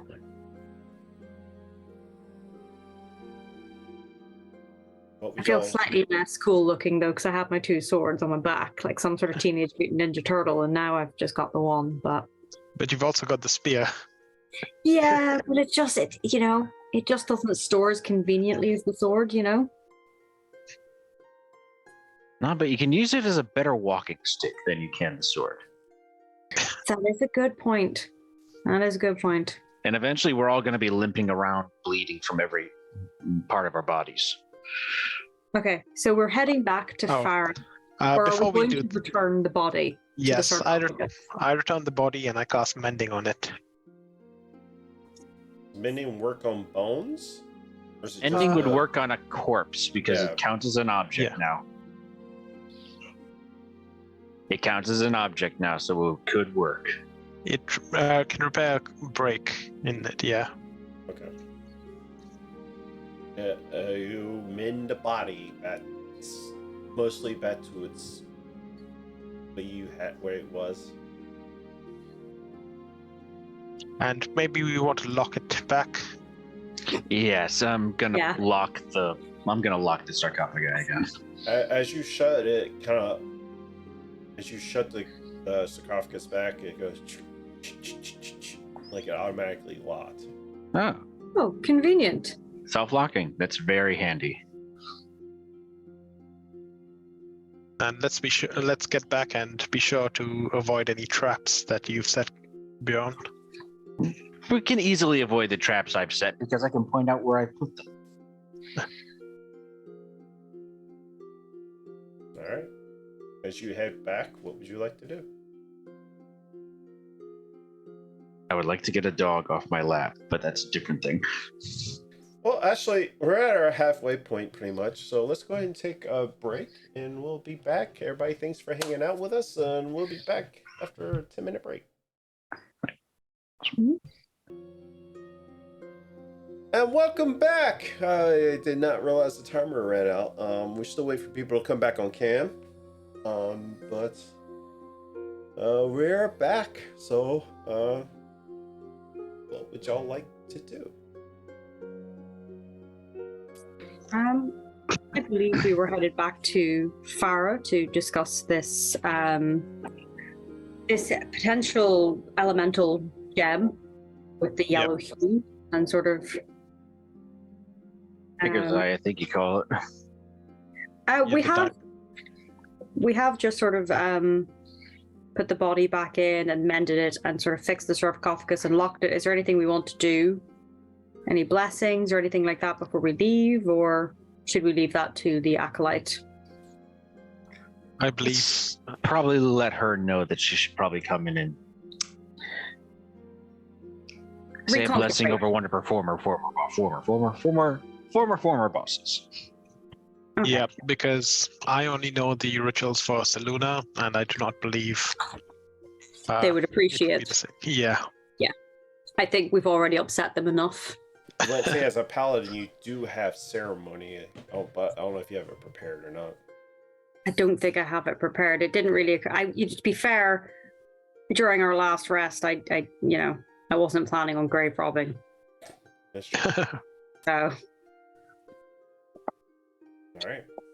What would you like? So you headed back. So,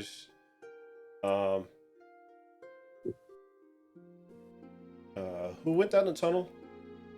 Or trying to go down the tunnel? You see over by the entrances. I totally forgot to say. There's water fonts, and you can easily gather probably this is holy water. So if you want to, she also offers you guys if you want to take. If you have any empty flask or anything, you can take some flasks of holy water if you like. There's enough to fill up 50 flasks. Yeah, I don't actually have an empty flask. I could probably dump out my water skin. That's about it. I think we might need our water skins. I think we should talk to Grenly about this because she has a bag of holding. That has a bunch of stuff in it. So she probably would. Grenlia, you there? She probably would have what we need for this, but alas, I do not have her bag to go through. So. Yeah. Let's take the long way back just to make sure that these hallways are indeed free of any other undead, because we would not like. To be fair, that undead only happened because, well, I put my hand in. Fair enough.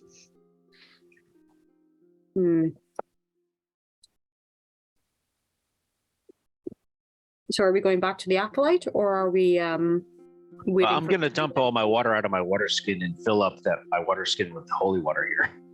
Did you already go back? So that's in the location of where the refugees are at.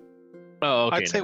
I'd say we take the long way back, just making sure that these hallways are indeed free of any undead and any of the newly killed people do not rise up. Mm-hmm. Okay, yeah, we'll do one quick walk around the whole crypt and then go to. You want to go to those other locations? Yes, and let's clear them out, making sure that nothing comes back up. All right. Only other two places I don't think we checked was H13. It's the Hall of Scholars. There is they're plain stone shells with elven alcoves. Each hold one set of remains.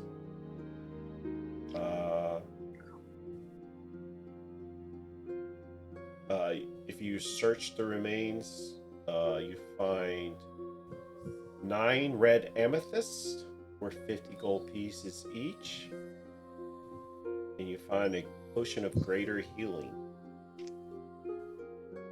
That might be good to keep in the bag of holding just in case. Mm-hmm. And I just divide the amethysts between us. 9 amethysts between 1, 2, 3, 4 4. people. I give 1 to Lulu. Yeah, Lulu gets a tip. As you turn back to look at Lulu, she's still like wide-eyed looking at you. Lulu, I think you can stop looking at Bjorn. We don't need to Are you commit sure? anymore. Yeah, Okay. thanks for your help. I'm watching you. You did a terrible job of it. I got attacked by a zombie. Yeah, but we told her, we allowed her to let you do that. And then I pat Lulu for a job well done. I still say it's not real. I don't do Floating anything, golden kids. elephants. Lulu, why don't you hit him with your trunk just to see just so that he can see how real you are? Just give him a light tap. Are you sure? Like a tap on the head. Yeah. I Don't don't, try- advise it. It's a hallucination after all, right? How much damage could that do? Let me see. Does an 18 hit you? I wouldn't be carrying my shield right now, so an 18 would match my AC. Because she flutters up and just like, boop, and you feel this trunk hit you right on top of the head. No damage. Maria jumps on the elephant. She No, not tries- really. Not really. I'm not having the badger attack the elephant. If your badger wants to ride, she can ride on my back. A low growl from the badger. You can tell it's a very surly looking badger.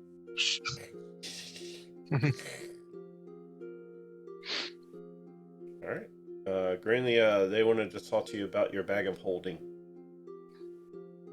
Ah, yes, this right here. How many empty potion flasks do you have in it? I don't think I have any empty potion flasks in here. Okay, let's back up a little on time. How many potions have you guys used overall throughout this entire thing? I don't know. I don't think I would keep the flask it was in. Why would you not Simplicity keep them? purposes, you Why have would- eight. For simplicity purposes, you have eight empty flasks.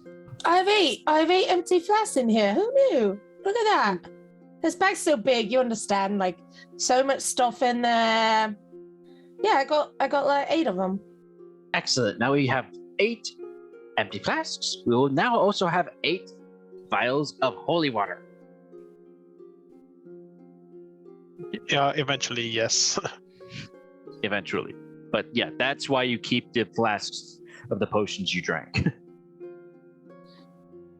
You can use them later. Oh, I already have flasks of holy water. Now we have more. I think we All did right. take some previously from Vault. earlier on. It was the vault. Okay, cool. Yeah. I mean, more is good. I mean, to be fair, there's lots of undead and other things around. You know, you can't have Too too much. when it comes to that. That's true. That's true. All right. So you take the long way back. You find no undead or anything that seems to be evil at all. The other big round room is a chamber of Torm's Councils, a large oval table made of fine red oak that fills the center of the room.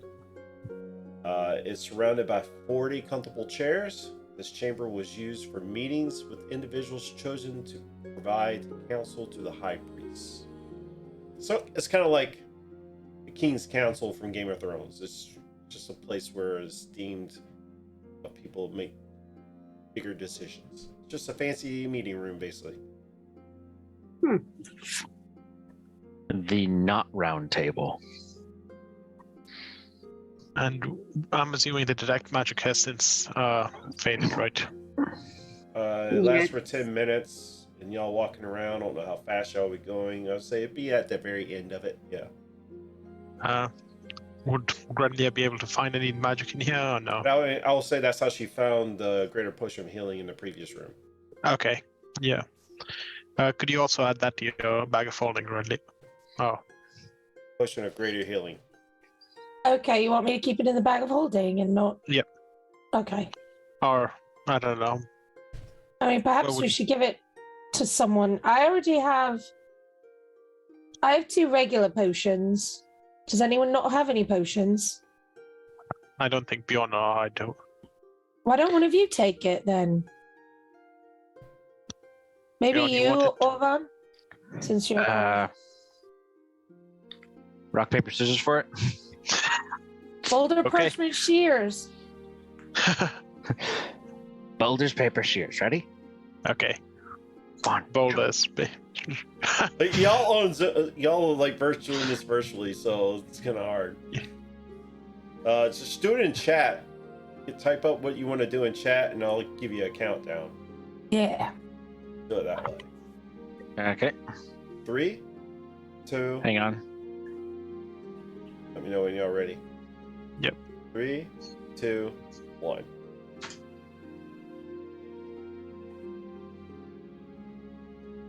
Well, he wraps my boulder. Oh, where did you put it at? You put it in Discord? Discord. Oh, okay. Ah, So over on you won it, so. okay. I'll keep a greater healing potion. Alright. You eventually make it back to the place. Like, Farrah comes up, it's like, oh, did you find what you're looking for? Yes, we actually did find. We found some bracers, and we found this diamond. I couldn't quite identify what the diamond was used for, and was hoping you would be able to tell us. Yes. The legend says that this is. Where's it at? This is one of the yellow elemental gems. You can break the gem and. What else? It is a yellow diamond, a mote of elemental energy. You can use as an action to break the gem, and an earth elemental is summoned. If you have it is summoned as if you were a cat. If you cast conjure elemental, its general and the gem's magic is lost. So it's a one-time use. You can cast, or you can break the item, and you can get an earth elemental. It's a pretty handy little device. Yep. The problem is it's a one-time use. Yep. You'll have an earth elemental. It doesn't say how long it lasts, so. Oh wait, hold on. I For think 1 it's hour. less than For an 1 hour. hour. For 1 hour. And I'm assuming it's concentration. Not No, from the it's gem. just summoned for an hour. It's summoned for an hour from the gym. Okay. And then For an hour, you have an ass-kicking elemental. so yeah, it's you break it, you can get a earth elemental for an hour. You use as you see fit. Okay then.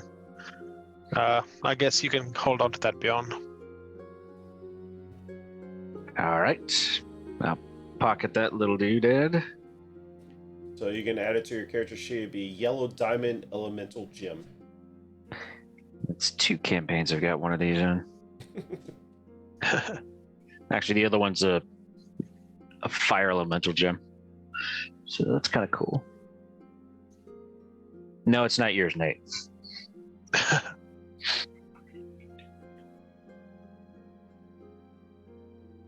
Well, should we head out? Should we take the rest before we head out then? I think Are we only doing a short rest? Okay, here's a question.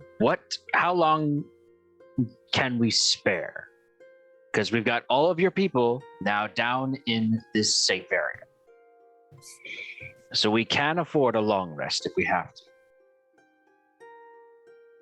Unless you people are on a time limit. I mean, this Duke was due back. Although time is a strange concept when you're in a crypt and you can't see the sun. So, potentially he could just arrive back while we're resting, all being well. Odds are all is not well, but, We're all in hell. All is not well. Yeah. But in theory, he might just mosey back along while we're resting. So do y'all want to wait for 8 hours or 1 hour? I don't know. I think a short rest would be fine by me, but I suppose other people, because I know Granlia wasn't feeling great after the last big fight. Well, and Dominos is passed out. Yeah, it's not really that. It's more that it takes a lot of energy to channel the Wild Mother down here. It's very hard, so I don't know how much energy I have left for that. That's my only concern.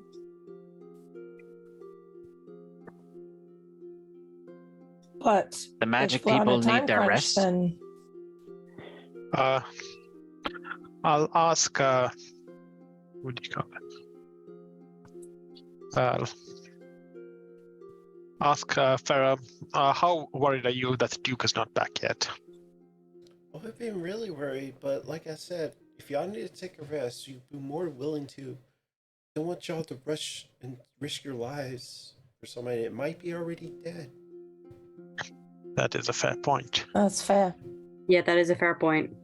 That's a very fair point. Let's take that long rest. Like you said, by now, they should have returned. And it is literal hell on earth outside. Would it be safe to assume that?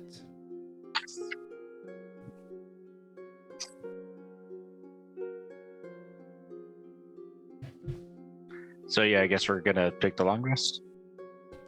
I guess. Yeah.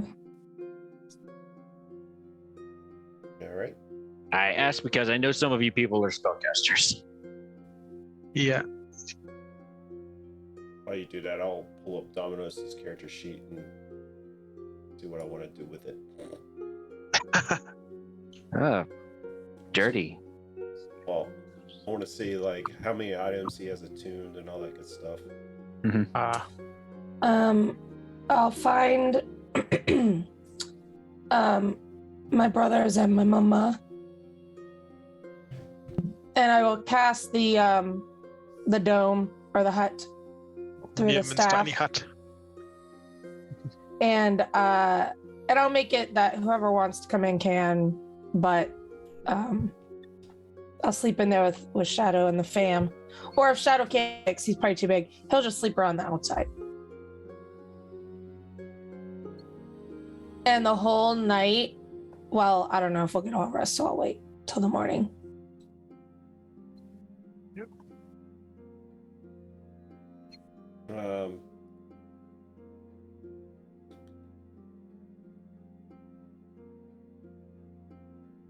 So Domino's already has 3 items attuned. Oh. So I'll say hold off and offering that to Domino's until he's actually here to respond accordingly. So I don't know if he wants to unattune anything. I mean, well, what do they? They're made of metal, right? They're metal bracers. I mean, it won't make a difference. It's like the equivalent of a shield then. Yeah, it's the equivalent of a shield. It's a +2 to AC. I feel like But you cannot be wearing child. armor or a shield. I think Grinley, you're already wearing armor, right? Yeah, I am. Yeah. This is going to go to the kid. I can see where this is going. Yeah. He's just gonna put the kid inside one of them. Yeah, because I think the bracers might be a bit too big for the kid to, unless they fit, they can magically shrink down. I mean, he does. Again, I want to point out, we can leave the baby with people here, and it'll be safer than taking it where we're going. Don't Hey. have that argument with Domino's. Yeah. He's bringing an old man and a baby to every combat that we do.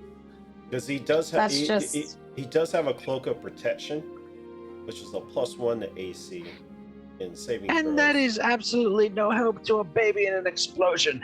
That's what I'm saying. He might unattune that to equip the bracers, and then somebody else can wear the cloak of protection.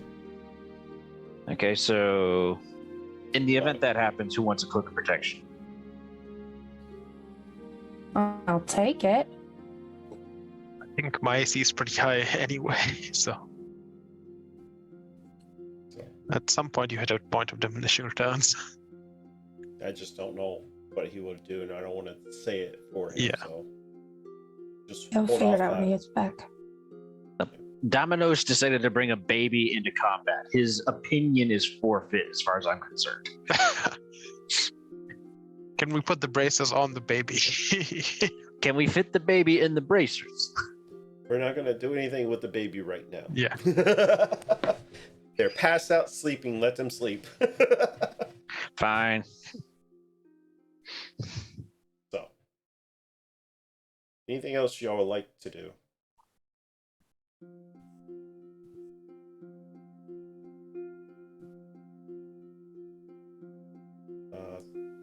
No. Everybody froze. I thought I lost internet there for a second. No, But no, we're nobody still was here. moving. Nobody said anything. I looked up and I was like, "Uh-oh." You might lose me if this storm gets bad enough. You never know.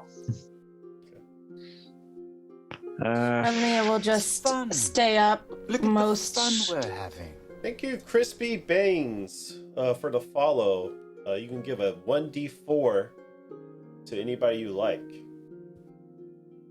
Grenly will just stay up, sort of just looking at her family, and just constantly running through her mind is how she's going to find her father just the whole time that she's trying to go to sleep. All right. If y'all are getting that holy water, you can add that now too. So 8 vials of holy water. Okay, I'm gonna Do you carry want some of me that. to- Yeah, I'll how carry many? one. I'll take 4, and you do something else with the other 4. All right, I I'll already keep have one. 5, so. I'll keep 2 then. So then that would mean another 2 to me. Okay.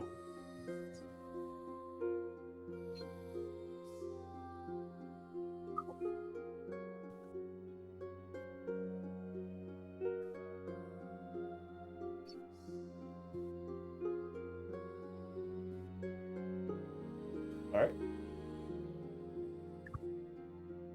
As y'all settle in, is everybody under the tiny hut?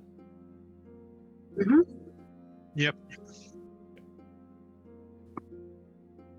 As y'all gather in, you can take your long rest. No need to post watches because you're under a hidden crypt to everybody else. And there was much rejoicing. So, y'all wake up. There's not much food to go around, but there's enough for y'all gonna have a breakfast. More of a rations type deal, and I think Granley has a bunch of rations in her bag of holding also. I do. I have 13. I'll just eat one of my own rations. You guys can handle yourselves.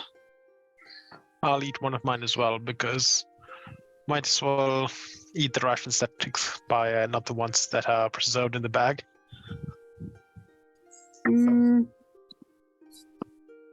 I might just have one out of the bag because I don't think I've got. Let me see. No, I'm a very, very hungry person. Oh wait, no, I've got. Hang on. Oh wait, I have Oh, no, 40. I have 40 in the bag. I have You know 13 what? on me and 40 in the bag of holding. I've got a ration myself. We'll hold on to the ones in the bag of holding. All right. Because I was a good DM when Granley wasn't here. She went shopping. That's good. She would have done that for sure. It was when you went to go spend the last few days with Shadow before y'all went under. That was the day of it.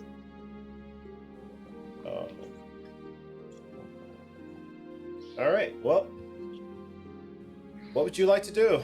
It's a new morning. I'm gonna spend some time figuring out what spells I want to bring. Okay. Same thing for let's see if you want to look at what you want to prepare. Yeah. I also think we need to find Shadow because I think we've left And the Shadow. cleric of the party too. Yeah.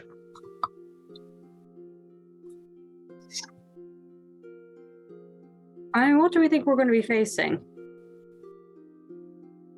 I don't know. What else do you think is in hell? Well, we're going potentially to a cemetery, so the undead are...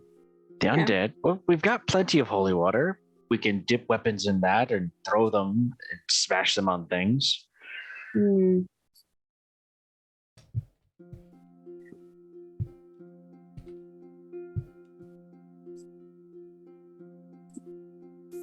I've got... Look, if we had a whole bunch of bottles of vodka, we'd be fine because I've got a ton of torches and some rags and Molotovs for days.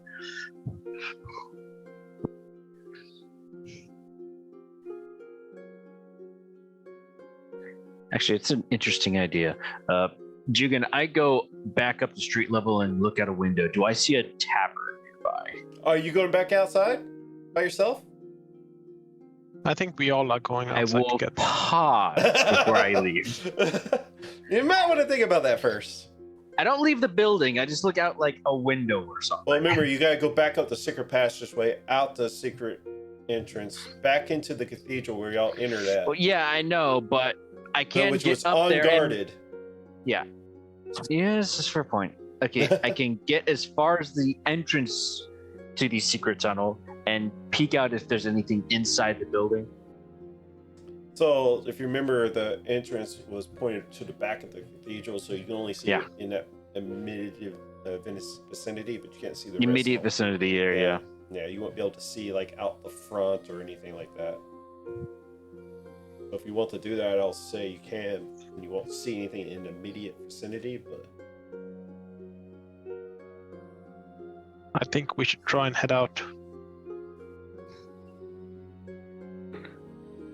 Nah. Somebody wake up Domino's. Yeah. Domino's, his assistant, and the child. Yeah. Oh. I poke Domino's body with my longbow. what? Hey, we're going Where are we going? to find a duke. Oh, my boss. Yes, I Yeah. very much would like. My old boss. I very much would like to go find him. Yeah, he was apparently doing something very important, so we're gonna go find him. Okay. We were looking for Tom's, the Helm of Tom. Okay. You might want to leave the baby. I'm not leaving. This baby's not leaving my side. God. I mean, I knew. I know that's what he's gonna say. So Yeah. Look, Okay. you can't bring a baby with you while you're fighting demons in hell. roll a persuasion check. Find it a babysitter for crying out loud. Roll a I'll help persuasion you. check. Let's just. I do it will this roll a way. persuasion check, and I will use. No, I'm not going to use my D6 for this crap. I'll guide you on this as well, I will take the guidance. Thank you. because I also think it's a very bad idea to take a baby into a fight. I feel like Domino's is going to have a very high bar to pass on this Yeah. one. You got a 15. What'd you roll? Total of 17. Oh. No, 18. Fine. So he hands the baby over to his patron and tells him, "Guard this child with your life." And his companion says yes, and takes it, and then he starts following you if y'all are ready to head out. That's Yep. the only way we were gonna get rid of that baby is if Domino's not here.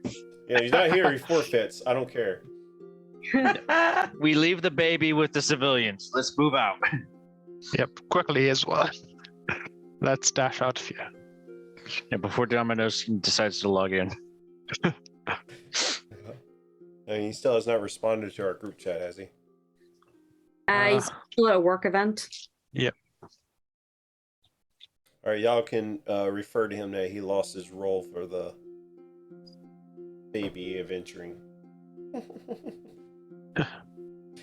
Alrighty, as y'all head out to the streets of El Terrell. Is there a nearby bar? Roll me a perception check. I am very good at my perception checks. That's a 21, sir. I'll say, sure, you can find one that's in shambles and rubble. I just need to find one that's got a possibly still rack of liquor. You can roll me an investigation check. Why do you? Anthar will tell the Uletsi that he'll stay back to help the civilians. Mm-hmm. AKA, This is not the time to get drunk, Bjorn. I am not getting drunk, although it is a natural thing for a want to get drunk. I'm not talking about drinking. What do you want? You can tell him his character is now infected with death. Oh my god. Araya will also accompany you on this journey because she very much wants to find the Grand Duke. What'd you get? That's an 11. You're able to find 2 bottles of unbroken whiskey. Not quite as good as vodka, but it'll burn just as easily. I take them with me. I pack them in the bag, and I pack up, get over to the others. All right, we're good to go. I didn't know you addressed it. What? I was referring to the chat. So you feel like he ignores us. I was like, no, I addressed it. Like, no, I'm not gonna do. He's not infected by a tadpole. Ugh. Alright, I'll need everybody to roll me a group. There are no illithids in this campaign, and I'm not dealing with them on Saturdays and Wednesdays. Leave it alone. Oh, gosh. If y'all are Ray will be joining you guys, so if y'all would like to roll, if y'all going to try to get to the cemetery stealthily, give me a quick stealth check. First, Bjorn will cast Pass Without a Trace. Yeah. Grinley doesn't have to do it anymore. Oh, that's very good because I got 2, which goes up to a 7. No, you get a plus 10 now. Okay, so Oh, 17. can we get a plus 10 on it? Okay. Mhm. Hang on. 17.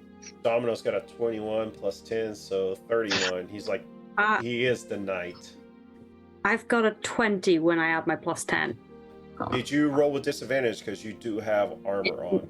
Yeah, no, it's automatically, it's got a disadvantage already on it. You have to roll it though with disadvantage. No, You have it, No, her No, it thing has while to she's be- wearing armor is marked its disadvantage, so it rolls automatically. It does it? it automatically, it Yeah. has, it's in red, so I don't have to adjust it. Okay. 23 for Shadow, 14 for Grenlia. 14 gets a plus 10. No. She added Is this it. with the plus 10? That's with plus 10. Yep, I Okay, got well, 17 with the plus 10. Okay, so I've got a 30 with the plus 10, so, oh boy. I mean, it is a group stealth check, so thankfully, just Rhea got a 14, so also. But thankfully, it's a group stealth check, so you're all able to dodge behind buildings, broken buildings, without being noticed by anything that's really taking a look for you. Ray and I both trip over like the same stupid curb. Where are y'all headed to? I guess you're all heading to the cemetery first, or? Yep. Well, I mean, I know Bjorn was no- with Or alcohol. maybe Grenlia's. I already picked up the alcohol. I got 2 unbroken Yeah. bottles of whiskey. Yeah, so you're sorted, and Grenlia, we're in your neck of the woods, so Yeah. So if the cemetery, like whatever is closer, if we can get to my house first, I want to go there first just to check it out. Otherwise, if the cemetery is first, I don't I want mean, to you will hit detour. your house on the way to the cemetery. So. Okay, perfect. Okay. Who are we looking for Granlia? Your dad? My father. Maybe he's there. Maybe he's holed up. I don't know, but I need to check. And wasn't he acting as a distraction for some unholy knight thing that was chasing your mother? Yeah, he ran so that she could get away. I think. Are you prepared for the possibility he's dead?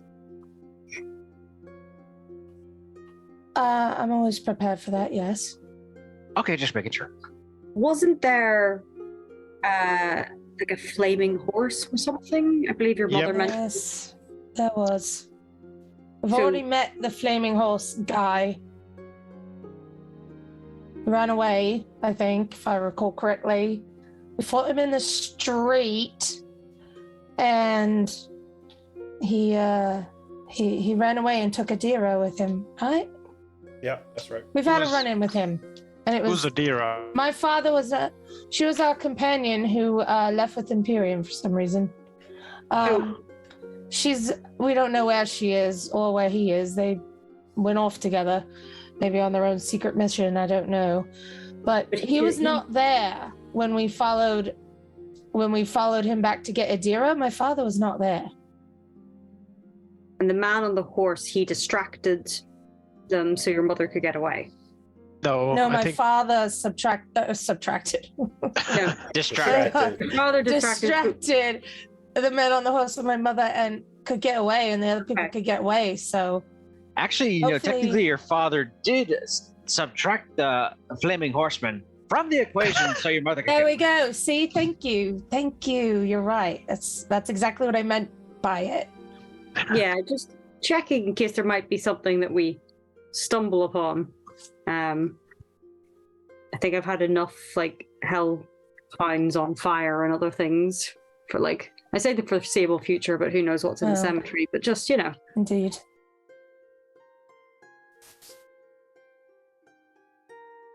So seeing as this is an area you're familiar with, Gradlia, I feel it'd be best to defer to you in terms of guiding the group. Absolutely. It's right this way. And I'll start leading them toward my house. As you start leading them to your house/shop, because you lived above the shop, it's one of those old-timey places where they. Well, I'll let you describe the business if you would like to. Yeah, it's are we going up to it? Well, if you want to tell them what type of building it is. Oh, yeah. It's a glass blowing shop where they do custom artwork and practical pieces that people might request. And it takes up the whole bottom part of the shop of the building. And then above the building is a small 3-bedroom apartment where our family actually lived. So that's how it's set up. So as That actually sounds kind of nice. It was quite nice. As y'all get closer to this area of town, and it's seen its rather share of destruction. It's actually more like in rubbles than other parts of the city. Really, as you get closer to it, the whole top part of your place is gone somewhere, ripped off. Front of the building collapsed in. Most of everything is pretty much destroyed. It's all rubble. Is there anything left? No. It's all gone? There's no doors intact, no windows intact. It's just a pile? So it's like basically a building that the top has been ripped off by, say, a hurricane or something, and then the rest of the front of the building's kind of collapsed in. So you can get in and try to search for something if you're trying. Yes, I will. I'll run up and I'll bring Shadow and I'll say, see if you can smell someone in there, someone like me. See if you can smell anyone in there still. And I'm just gonna I'm not gonna climb in the rubble because I don't know how stable it is, but I'm gonna climb around the front and try and just move things aside to try and look in or just try and see as much as I can. Give me an If there's investigation anything in check. there. Oh gosh. Okay. Bjorn will assist her in the investigation, so you can roll advantage. Thank God. Okay. Ah, much better. Okay. 16. 16. And you're just specifically looking for any bodies, or? Yes, I'm looking for bodies. Okay. You're able to discern that there's no bodies in here. Okay. I want to just try and find either like a piece of the sign or like some sort of something that I can just pick up and take with me as a piece of the shop that I can carry with me. You find the bottom corner of the shop sign. Like the bottom right corner, like it broken off, but the rest of the sign you cannot find. Okay. I'm going to pick it up. You probably see the bottom half of an A and SS. I'm going to pick it up and I'm going to look back at Shadow and the rest of the group, and I'll just look back and go, there's nothing left except this. I'm going to keep this. And I put it in my bag of holding. I'll put my ass sign in my bag of holding. You gotta carry your parents' ass with you everywhere you go. At least I got that ass now. And I'll put it in my bag. Then I will take a moment and just like. But to clarify, I want to clarify this. It's like half of the A and half of the S's. Mm-hmm. Still counts. So you're only half-assing it.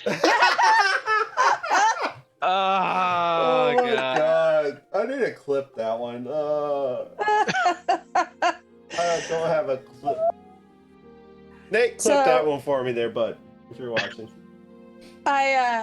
So I have a moment. I just put my hands out and I just like take a moment to like fully appreciate the fact that it's completely gone and my father is probably dead. So I just take a moment and I just try and like feel all of those things for like a good like 30 seconds, minute. And then I just take my hands back and I like turn completely away from the building and just start marching toward the cemetery. And as she turns to march around, Shadow jumps out of the rubble, starts walking next to her. Have you told us you're going to the cemetery, or have you just sort of had a moment and kind of... No, I just started storming off. Okay. Because I felt like we were sitting and allowing you this moment, and then you've just kind of... I just start walking, and then I notice like Shadow's walking next to me, and I like turn around. I'm like, oh, I'm sorry. I was so lost in my own determination. We should go. My only hope now is to find my father. The cemetery's this way. I should add, Caillou, or Bjorn, as you're in there searching around, you're trying to find something, and fun. See her just turn around and march off. Fun we're having. Thank you, Lart8027. Or is it Art? Or Lart? I think it's Lart. Thank you for the follow. You can give a D4 to any of our fine players or myself. Thank you for the follow. Okay, you were saying I'm looking around for anything in the rubble of this house, and do I find something? You were helping her search. Yes, right? I was. Yeah, so you all had the same group. You're looking for bodies, so you didn't find any bodies. Now, if you want to look for anything else, you have to roll me a separate investigation check.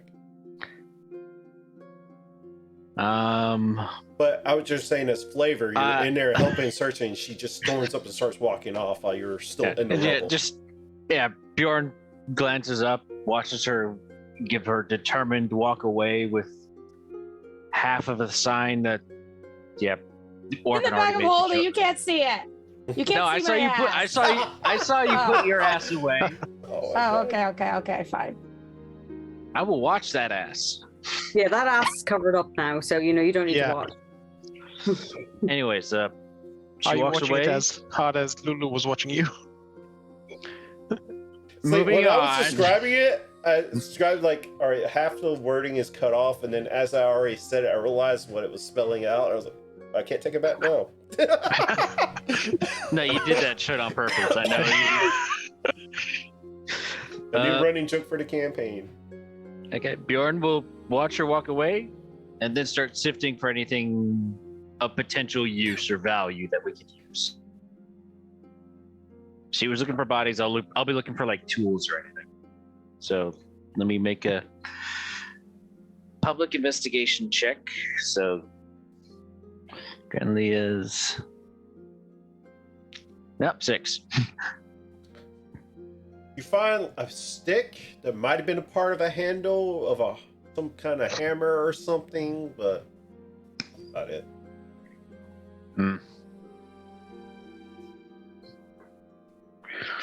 I join the rest of the group.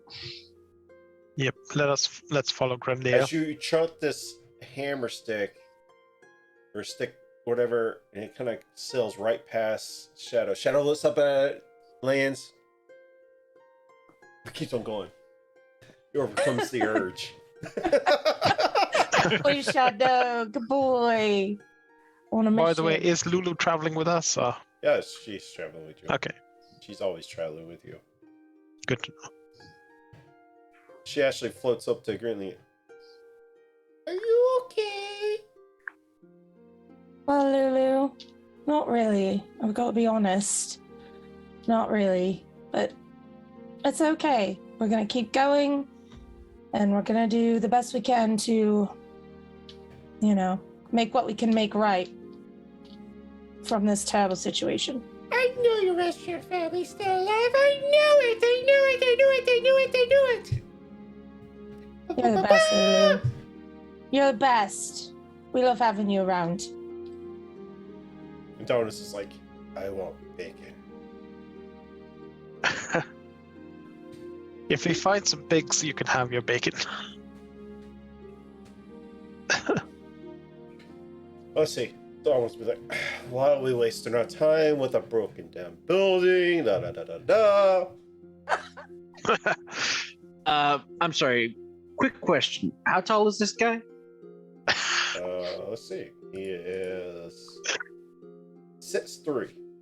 Okay, good. Weighs about 198 pounds. Okay. Guess there's.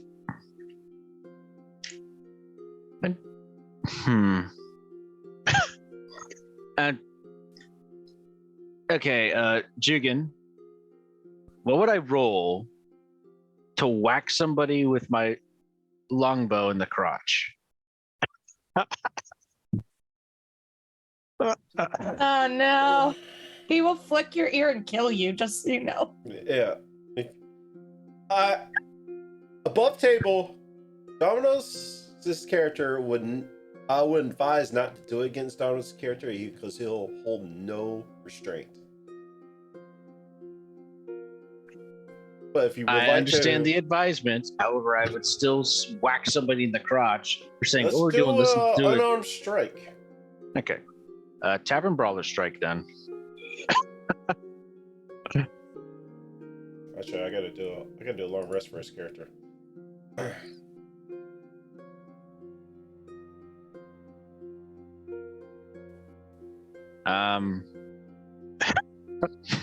that a natural 20?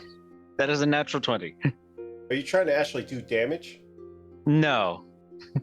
I'm teaching him to not be a dick about saying, what are we doing stopping by this rubble of nothing? After Gandhi had just had a very, stressful moment.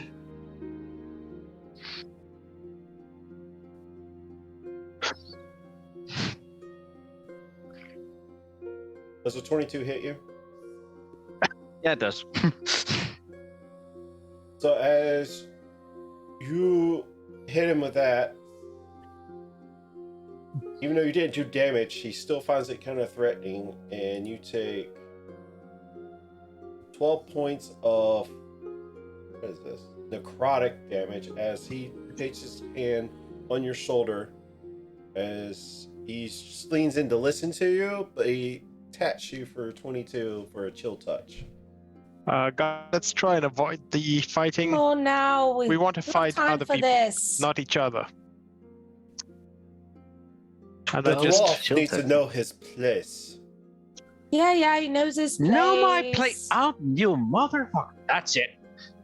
I just try and grab Bjorn to separate him from Damnos. We do not have the time for this. We really need to get going. I agree we do not have the time for this, so why is he trying to make an attack on me? Everybody knows how I am. I don't know what the yeah, we hell your just met problem you. is. You stuck up, rot up your Okay, ass, listen, we bastard. don't Hey. want to alert any of the demons that might be around. Can we just keep moving, please? You can fight later, whatever. Let's go.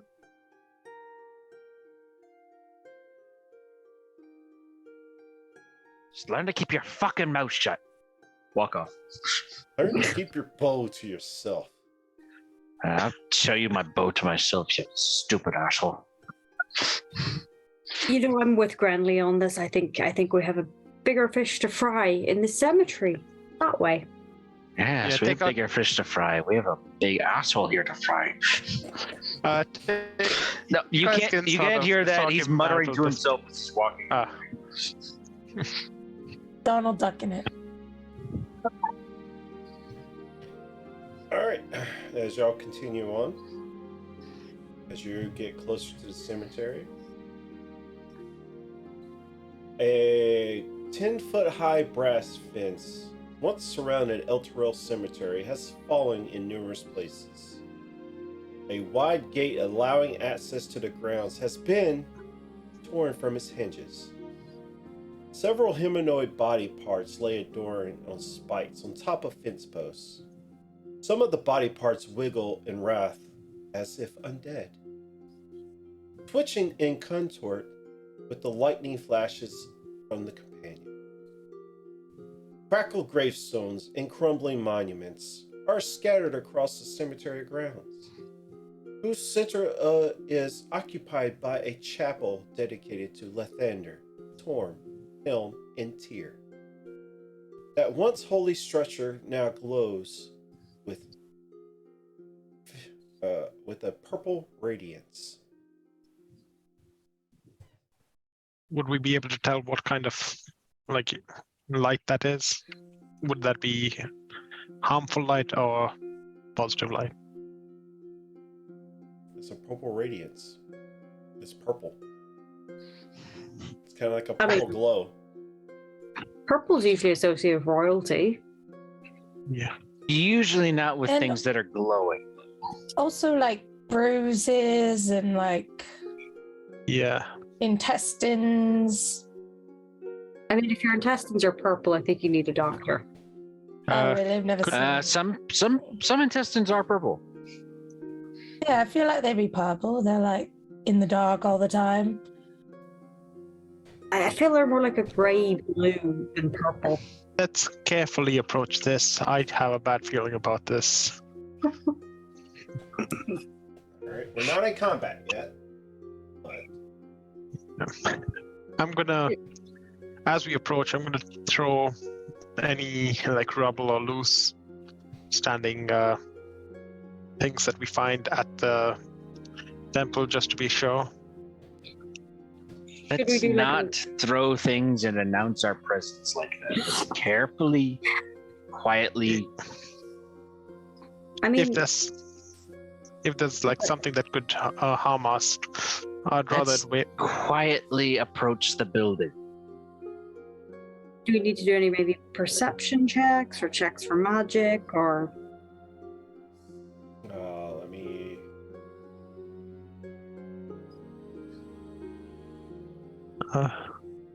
I will.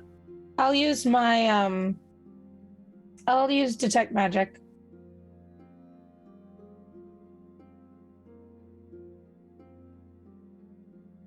Use detect magic. Yes.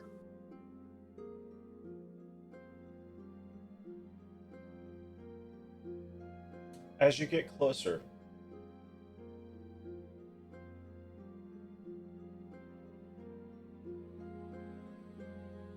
actually need to adjust this real quick. Give me 1 second.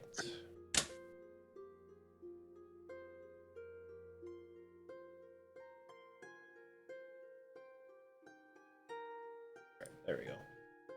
As you get closer, got you all a little too far. I need to keep y'all somewhat on screen. Stream. You see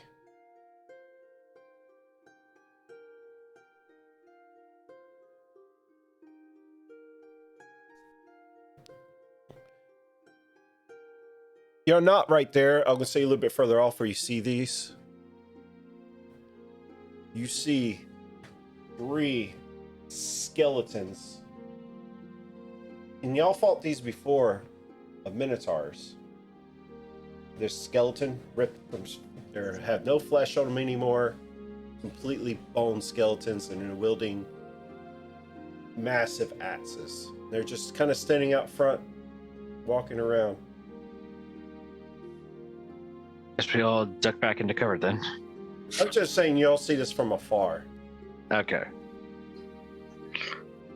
Who wants to lead the attack? Well, Well, to You be all fair, are more than we're- welcome to lead the attack. But I mean, why are we attacking instantly? We're not exploring other options. I give her a very dubious expression. Well, just seeing saying, as Walking Random. skeletons of minotaurs while hell is walking around the city. furthermore, I the- think we need to enter this temple. is the purple radius magical? Is it like a aura of magic? I think we're too far to find that. We're too far Oh. to find out. Yeah. Yeah, your range right, is only so- 30 feet, right? Oh shit, yeah. Okay. How far out does this purple light reach?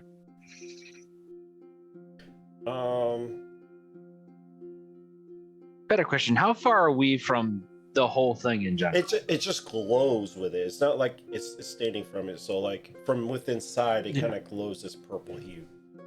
Oh, I see. It's coming out from the inside. Yeah, it's not like Yeah, it's not it's giving surrounded off like a- ambient light. Yeah, there you go. That's what. I think that's the word, ambient. Yeah, ambient light. The city descents into Avernus has taken a toll on its beautiful chapel. Nearly all the stained glass windows along the outside of the walls have been smashed. The main doors hang open. No sign of any creatures in or around the building can be seen, except for these 3 skeleton minotaurs. I'm Uh, gonna say that those are definitely not friendly. Yes, and let's go quietly and try and surprise them. Can't Definitely really- good idea. It's kinda like Can we a- go through the side? It's kind of like an open field, right? Ah, Or Okay. graveyard. So it's making. But as soon as you get Yeah. closer and closer, you're not going to have anything to hide behind. does How- anyone have any How ranged far are we spells? from them now? How far would you say you get before? I'll say probably about 60 feet out. You see them coming out from the cemetery. You get to the last row of tombstones. Okay, we get to 60 feet, and then I stop and I start backing up another 30 feet. All right, so you're Are about you 90 feet out. Are you gonna attack them? I'm gonna keep myself over here where I can fight from an optimal distance. Okay. I can cast a moonbeam at them when you're ready to fire. Yeah, so can that- I. We get the drop on them. You both have moonbeam. Jesus.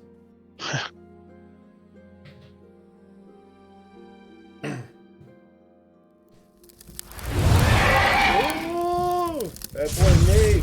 Thank you for the subscription. You can give greater potion of healing falls out of the bag of holding, Grillia, so you can add a greater potion of healings. Damn, thanks, Nate. Well, I guess we're just going right into attacking, huh? Well, We're I not think we running should in. coordinate what we're gonna do. Yeah. Mm-hmm. So, Orvin and I can put a moonbeam on one of them, And Just then go ahead and roll initiative anyway, so we get it out of the way on D&D Beyond. Okay, dokie. I gotta roll for Avernus. Yeah, good, terrible. Ooh. Oh, 18. 16. 19. I thought for a second I had that 7. Really got a 4. big 4 for Grenlia. So did Dominus. He got a 4, but he had a +2 to initiative, so he's got a 6.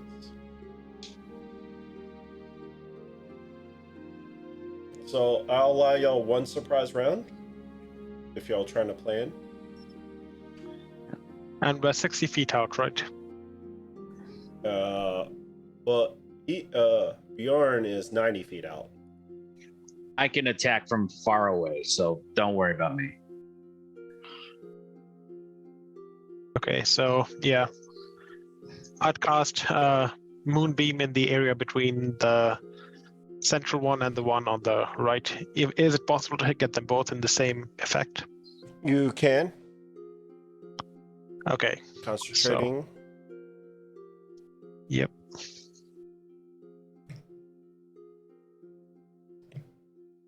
Use your imagination. I'm just trying to keep y'all on screen enough to see.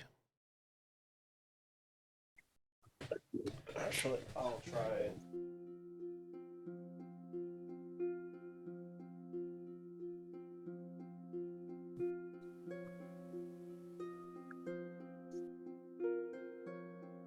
Worked a little better, I think.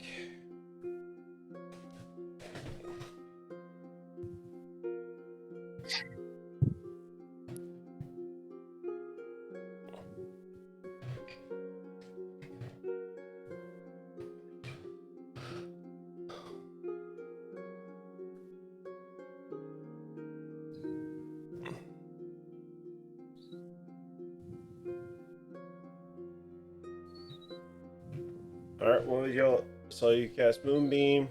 They have to do a save, right? Con save, yep. And DC 14. First one's an 18. Second one's a 14, so they both save. Yep. That's 2d10 halved. So Is it at the start of their turn, or is it their turn now? Are we doing the it's- surprise round right now? Yeah, Yep. Yeah. so it's 8 halved to 4. they both take 4 points of damage. Yep. And I'll move maybe 15 feet and shout my command word to get my shield floating around. Okay. You want to move forward 15 feet? Yep. Alrighty. And maybe closer to Lexi as well, just so that when, Lexi's on the other side. Yeah. so I'll move maybe 10 feet to that side as well. Alright. So you want to kind of go at a diagonal? Yep. So I get you about right there. Right now, her aura is getting Rhea and Lulu. Rhea, Lulu, and Dominos.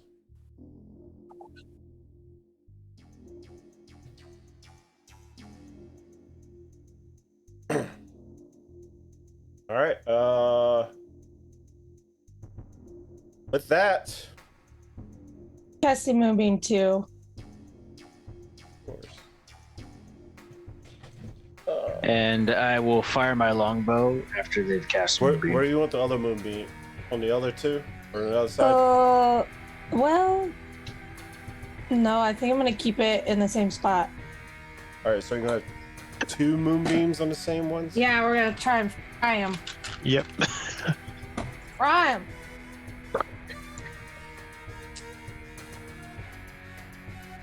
So they got to do one for you. 2, 8, Yep. and the other one's 18. Okay, so one saves. Okay, that is 11. 11 points of radiant damage if they didn't save. Half. one save. Weasel, thank you for the resub. I'm sorry, it's not gifting a sub is greater pushing. So greatly I take that pushing away. So you can give advantage to anybody you like, both you and Nate. So who would you like to give advantage to? So the first one took 11, so the other one's going to take 5.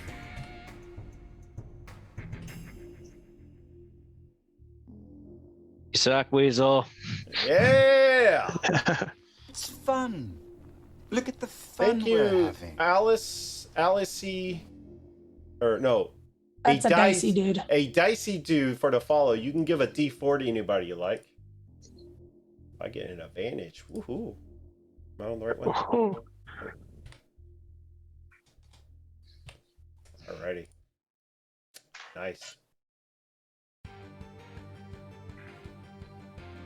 Alright. A dicey dude, you can give with a follow, you can give a D4 to any player you like or myself. And Nate, who are you going to give your advantage to? Alright, anybody else wants to do anything for their surprise round? Yeah. Bjorn's gonna take his 2 shots with his longbow. And he's gonna shoot. Let's see here. Which one took 11? The one on the very end, towards you, closest to you. We'll put the first shot into him, see what happens. Okay. It's a natural 20, so 30. 30 hits, and you get an advantage there, Bjorn. Right, I don't need it. Let's see here. I mean, it's there on your... Oh, on my sheet, yeah. Yeah. Thanks. Just Okay, let you yeah. know you do have one now. Natural 20. Crit is double dice. Oh, you rolled a natural 20? Yeah. Jesus. Yeah, double the dice. Okay, it's gonna be... Okay, 11. Wow. 17. 21 plus 26 points of lightning damage. Lightning damage. Jesus. Yeah, I don't have to draw an arrow to use the bow. Yeah, I it know. turns it. Oh, yeah, you want to describe it? Yeah, go ahead. Bjorn spins the dragon wing longbow in his hand for a second, pulls back on the string without an arrow, but you see an arrow form as if made of lightning, and it just strikes out at the Minotaur's head. Actually, you would see that if he wasn't 30 feet behind. So you just see a bolt of lightning just fly through the air into it. As you do this, you see a nice hunk of bone chip right off his body. You still walking? Yeah, he's still standing. Let's do it again. Not as good that time, but still good. 21 to hit. Well, first... Yeah, sure, I'll allow it. I was going to just say you'll get one shot off, but yeah, that's fine. You said it was a surprise round, so Yeah, I put my that's extra fine. attack. Besides, they got to use their bonus action.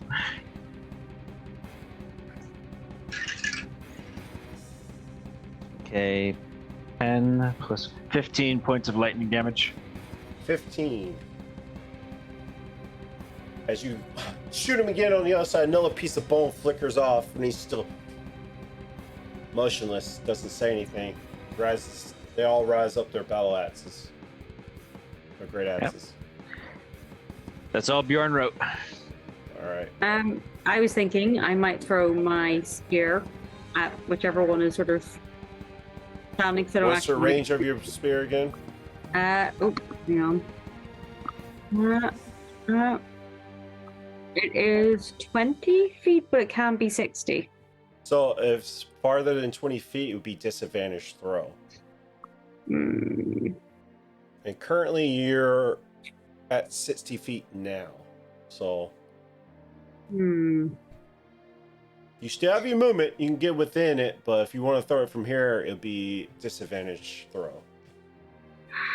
See, because we've got the aura. Because I was looking at spells and I was thinking, to be honest, I thought weapons might be better than they're magical. It might be worthwhile waiting till they get closer to us to keep the aura around people. Well, what? And you ready her action that if they come in within range, she can attack them. Yeah. Could I have it ready and waiting? So you want to throw the spear. They're already within range, but it'd be disadvantage when you throw it. Are you trying to say If they come into range, so like I ready an action. I mean, they're already in range. I'm just saying if you want to throw now, it'd be disadvantage. If they come within range where it would be not with disadvantage. Okay, so when they get within 20 feet of you, you want to Yeah. release it. So you use your reaction to make that attack. Got it. Yeah. Alrighty.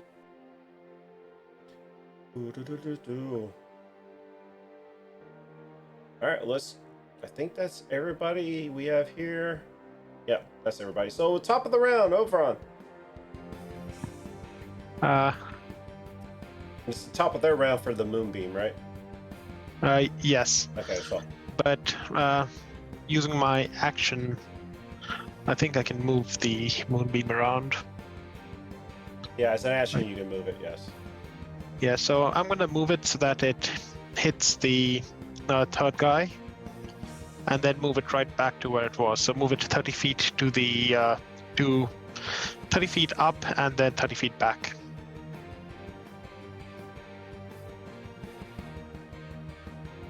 $30 feet up, how far can you move it? 60 feet. Jesus, that's... Oh, I don't want that. So he's gonna have to make a con save. 10. Yep. So he fails and takes 7 points of damage. Nice. And then the other two also have to make a con save. Well, one is that it's not going to get out of the one in the middle. Okay, so then the second one has to make a con save. The one on the far end. So you move it out, and you have to move it back, and he has to do it again. Yep. Yep. Don't they have to do it on their turn? Since No, they're but not I'm moving. willingly entering? I'm moving it, so I think it says when a creature It enters says... on a turn or starts their turn. So Right, but does it count if they're not entering it? You're moving it to them? It counts because they're then entering the beam, even if it's against their will. Oh, okay, cool. It's the same principle as when you summon the beam on top of them. Oh, okay. Let me look at it. On each of your turns after you cast a spell, use an action, move the boom in any direction. When a creature enters the spell's area for the first time on a turn. So the second one would not, because it's already been in it when you're moving it. So when you move it back, the other guy doesn't have to do anything. okay. So you can like... Yeah, you can move it and hit that one dude You and can move it laser back. roam. Yeah. Okay. Yeah, okay, but he won't take No. the damage. Okay, Yeah, good yeah. to know. Because he's already in it at the start of the same turn. So you can move it and then move it back, but it doesn't affect him again because he already was in it. Yep. All right, cool. Alrighty. That was your action. Do you have any bonus actions you would like to do? No, my is just circling me right now. All right. Nate, did you give your advantage to anybody for your resubbing? Make sure you let me know. All right. Next is let's see. Oh, we're back to me again already. Yeah, because that was a surprise round, but now you're back, so your held action is now. You're back to pretty much what you were doing. Right. You shouldn't roll the 17. So I guess got my held action. Oh, you did. Yeah, that's right. Never mind. I forgot, Nate. Forget it. You want to do the same thing again? I don't really want to just sort of sit and hold. Maybe you can hold your Holy Avenger action. Yeah, I just, well, I'm trying to think if there was any of the spells that I thought would be sort of handy, but I kind of was also thinking I didn't want to waste things. I really wanted to kind of like dice and slice a little. Bjorn, you get a D6 from TCAT. I think.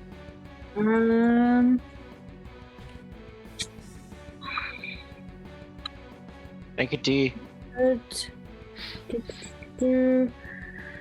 I mean, I guess I could cast my Hunter's Mark.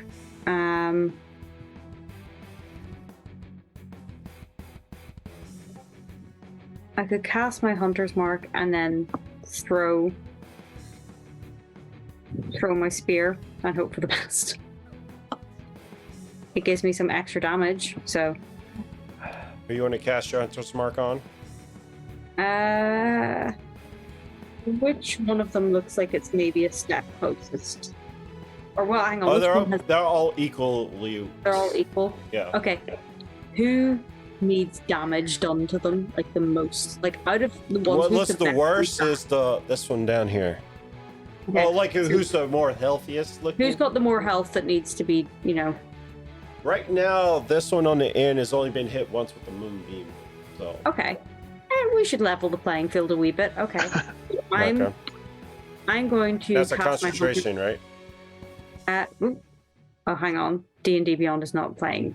I think it's concentration. For sure. Yes, it is. Yeah. So, yeah, D&D Beyond's giving me a bit of a headache here. Yeah. So it's a. Let's you get a D6 Thank you. from Nate. So it's a 90-foot range. And I'm going to cast that on them. Gives me an extra d6 damage. I might use an extra d6 there that I just got for the... Well, hang on. I need to actually hit first. Yes, you actually have to hit with that. Yeah. Okay. Right. So I've cast my Hunter's Mark. And I'm going to throw my Spear of the Green and hope for the best. All right, roll with disadvantage. Okay. Let me see. Can I... Right click, Yeah. roll with disadvantage. Yeah. Okay, there we go.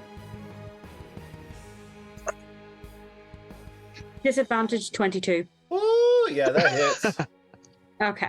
Okay, so I want to use the d6 that I got, plus I've got the d6 with the Hunter's Bane, plus I'm going to use this and see how it goes. So I'm going to do piercing damage, so I'm throwing it. So the D6 you got is for D20 rolls. Oh, okay. Well, in Yeah, that case, can't just stack it on more damage. That'd just be broken. Yeah, okay. It's worth a shot. If you don't ask, you don't find out. So I'm going to do piercing damage. So piercing damage. Oh, that wasn't okay. So that's 13, but I haven't added my. Yeah. I haven't Add added your my Hunter's Mark D6. damage. Yep. So d6 on top of that. So 2 more 13 plus damage. 3, 15. 15. It's not As you terrible. release this spear, this green spear that everybody sees you throw, goes right in this, and it's now sticking out of the bony chest of this Minotaur. By any chance, has the spear landed behind him and trapped him? Like No, literally it's trapped stuck him? into his body. Oh, I was kind of in my head. I was sort of hoping that the spear might Well, land. it's already and at the trap match him. range of you throwing the spear too, so 60 feet is as far as it would go. Yeah, I don't know. I just thought it'd be funny if he got trapped on the spear, so like he can't actually move towards us. Nah, not as lucky. All right, it's their turn. So their Really? turn. They got these two got to make a con check for both of them.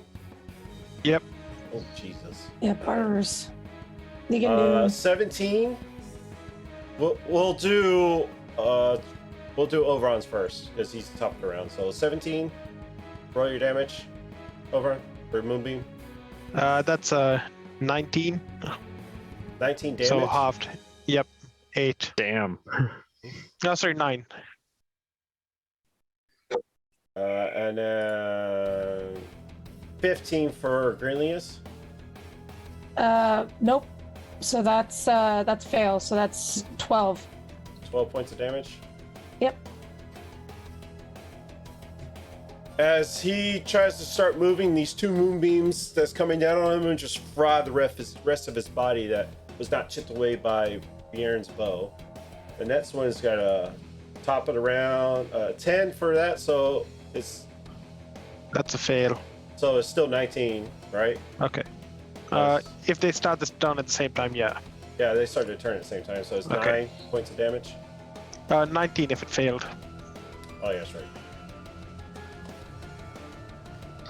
And then it's got to do for Grinlia's a 5, so that failed too. So it's how much was it, 12? 12. All right. As one collapses, almost like vaporizes from both moonbeams. The other one, it's like half its body is almost kind of like disintegrating as it walks forward. Yeah, it has 40 feet.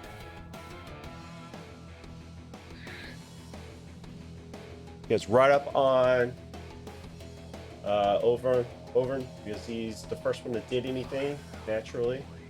Actually, he's going to charge to make a attack.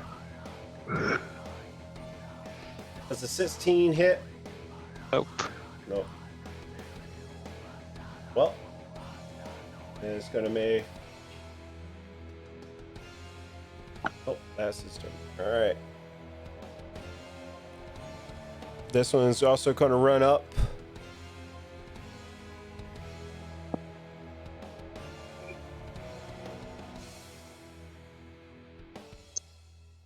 Uh, 16 also misses. All right. Yep. So that was their movement with that. So now they're going to make their regular attack. A natural 2 misses. And 14 misses. They just cannot hit you. Jesus, it's terrible. That is their turn. Rhea runs up.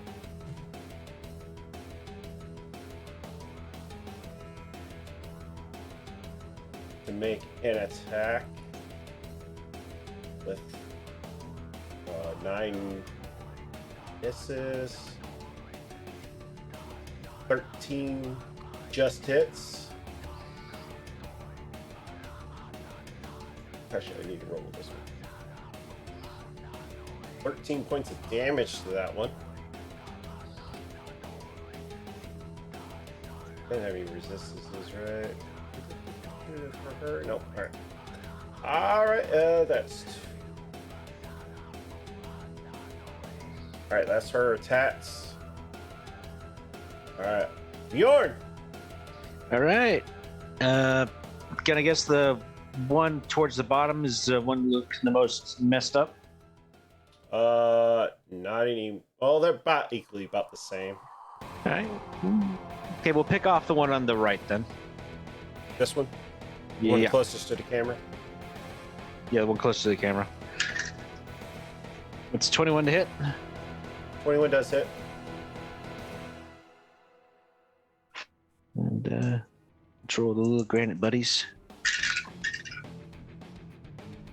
Not as good as it could have been, but 13 points of lightning damage.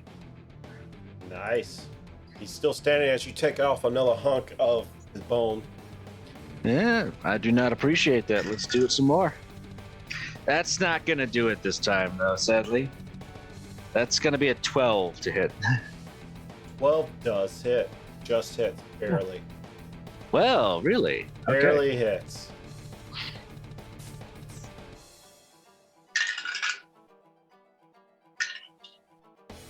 Come on, roll. Holy crap. Okay, that's 17 points of lightning damage. Your second one, just you aim and it cleans right through the bony neck of it, and the head falls off and the body falls down to the ground. That ain't much to lose your head about there. Okay, that's it. Grinlia. Dominus just sits back. Got this handled. All right. For my action, I suppose, can I move my moonbeam and hit one of the minotaurs without hitting one of my friends? There's only one minotaur left. Oh, perfect. Can I I'm assuming you do move that? it. Yeah. That will symbolize the other moonbeam. And then I'll just back up a bit and hold my hand out for shadow, not to go forward, and just You want to keep back my up how far? distance. Like 15 feet. Push you off camera, but you're off camera. So. Oh, then you can leave me like right on the edge. Then that's fine, and bring Shadow back too. Shadow will hold a bite attack in case anything comes near him. All right. He has to make a con save for your moonbeam, right? 5, so he it'll fails. be on his turn when he starts. Or do you want to do it now? Well, it just hit him for this turn. So. Oh, that's right. So okay. So he rolled a 5 for it. I'm assuming fails. So. It does. That's 8. 8 points of radiant damage. Radiant. Alrighty. Is that your turn? Alright. Yippers. Lily's just flapping around. Good job, everyone! Good job! Yay! Ba-ba-ba-ba! Orvon.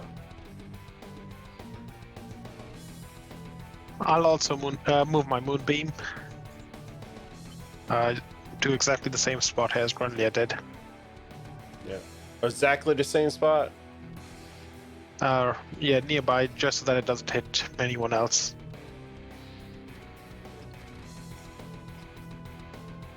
Good night, see ya. Good night. Night. Yeah. Oh yeah, they gotta make a con save. 4. They're rolling terribly. It'll take 12 damage. Nice. As it just kind of like moves on it and it's just like getting ready to come up for a second attack. The radiant damage just kind of eating through its bones. Let's see. Okay, so thinking I could move forward, and I'm going to take my. This isn't the one that had the spear through it, is it? It Well, is. It should be, right? It is. Oh. It's the one with your hunter's mark on it. Oh, would I be able? Like, is my spear still sticking out of it? Yes. Okay, so like, can I grab my spear to re-strike it? For this, since it's stuck in them and you have to yank it out, it's going to take your bonus action. I'm going to have you roll Okay. a strength check to see if you can wiggle it free. Oh, I don't actually know if my strength would be that good. If you flank it, you should get advantage, right? If you So you don't have that much movement. Yeah. You know what? Lexi, what do you use to attack with? Strength or dex? Strength. so Yeah, you'd Then be you able to sh- yank it out yeah. just fine. Should, in you should- theory. Okay, so yeah, I just think it would be kind of badass. So I want to move forward. I will grab my spear to yank it out to stab it back into them again. All right, roll your strength check. General strength check. Oh god. No. That's right. Oh. Okay, I'm gonna shut up from now on. He rolled a 20 to grab the spear to keep you from yanking it out. Yeah, I rolled a 1, so Oh, natural 1. Ooh. All right, you still have your action, so if you want to, grab your other sword and, yeah, I want to use the Holy Avenger Greatsword because I'm feeling aggrieved by the embarrassment that was that natural 1, and I want to, I don't know, exude some aggression on this person. It is. So- I'm going to use my Holy Avenger. Okay. So that is a 22 to hit. That definitely hits. Yes. And it okay. is undead, so make sure you can roll your extra damage too with it. Yep. So that is 13, but I haven't done my 2d10 yet. So 13 plus 14, so 27. and the hunter's mark. And the Hunter's Mark, which Let's is see, how would you like to do this? You only had 12 hit points. yeah, so 4. I'm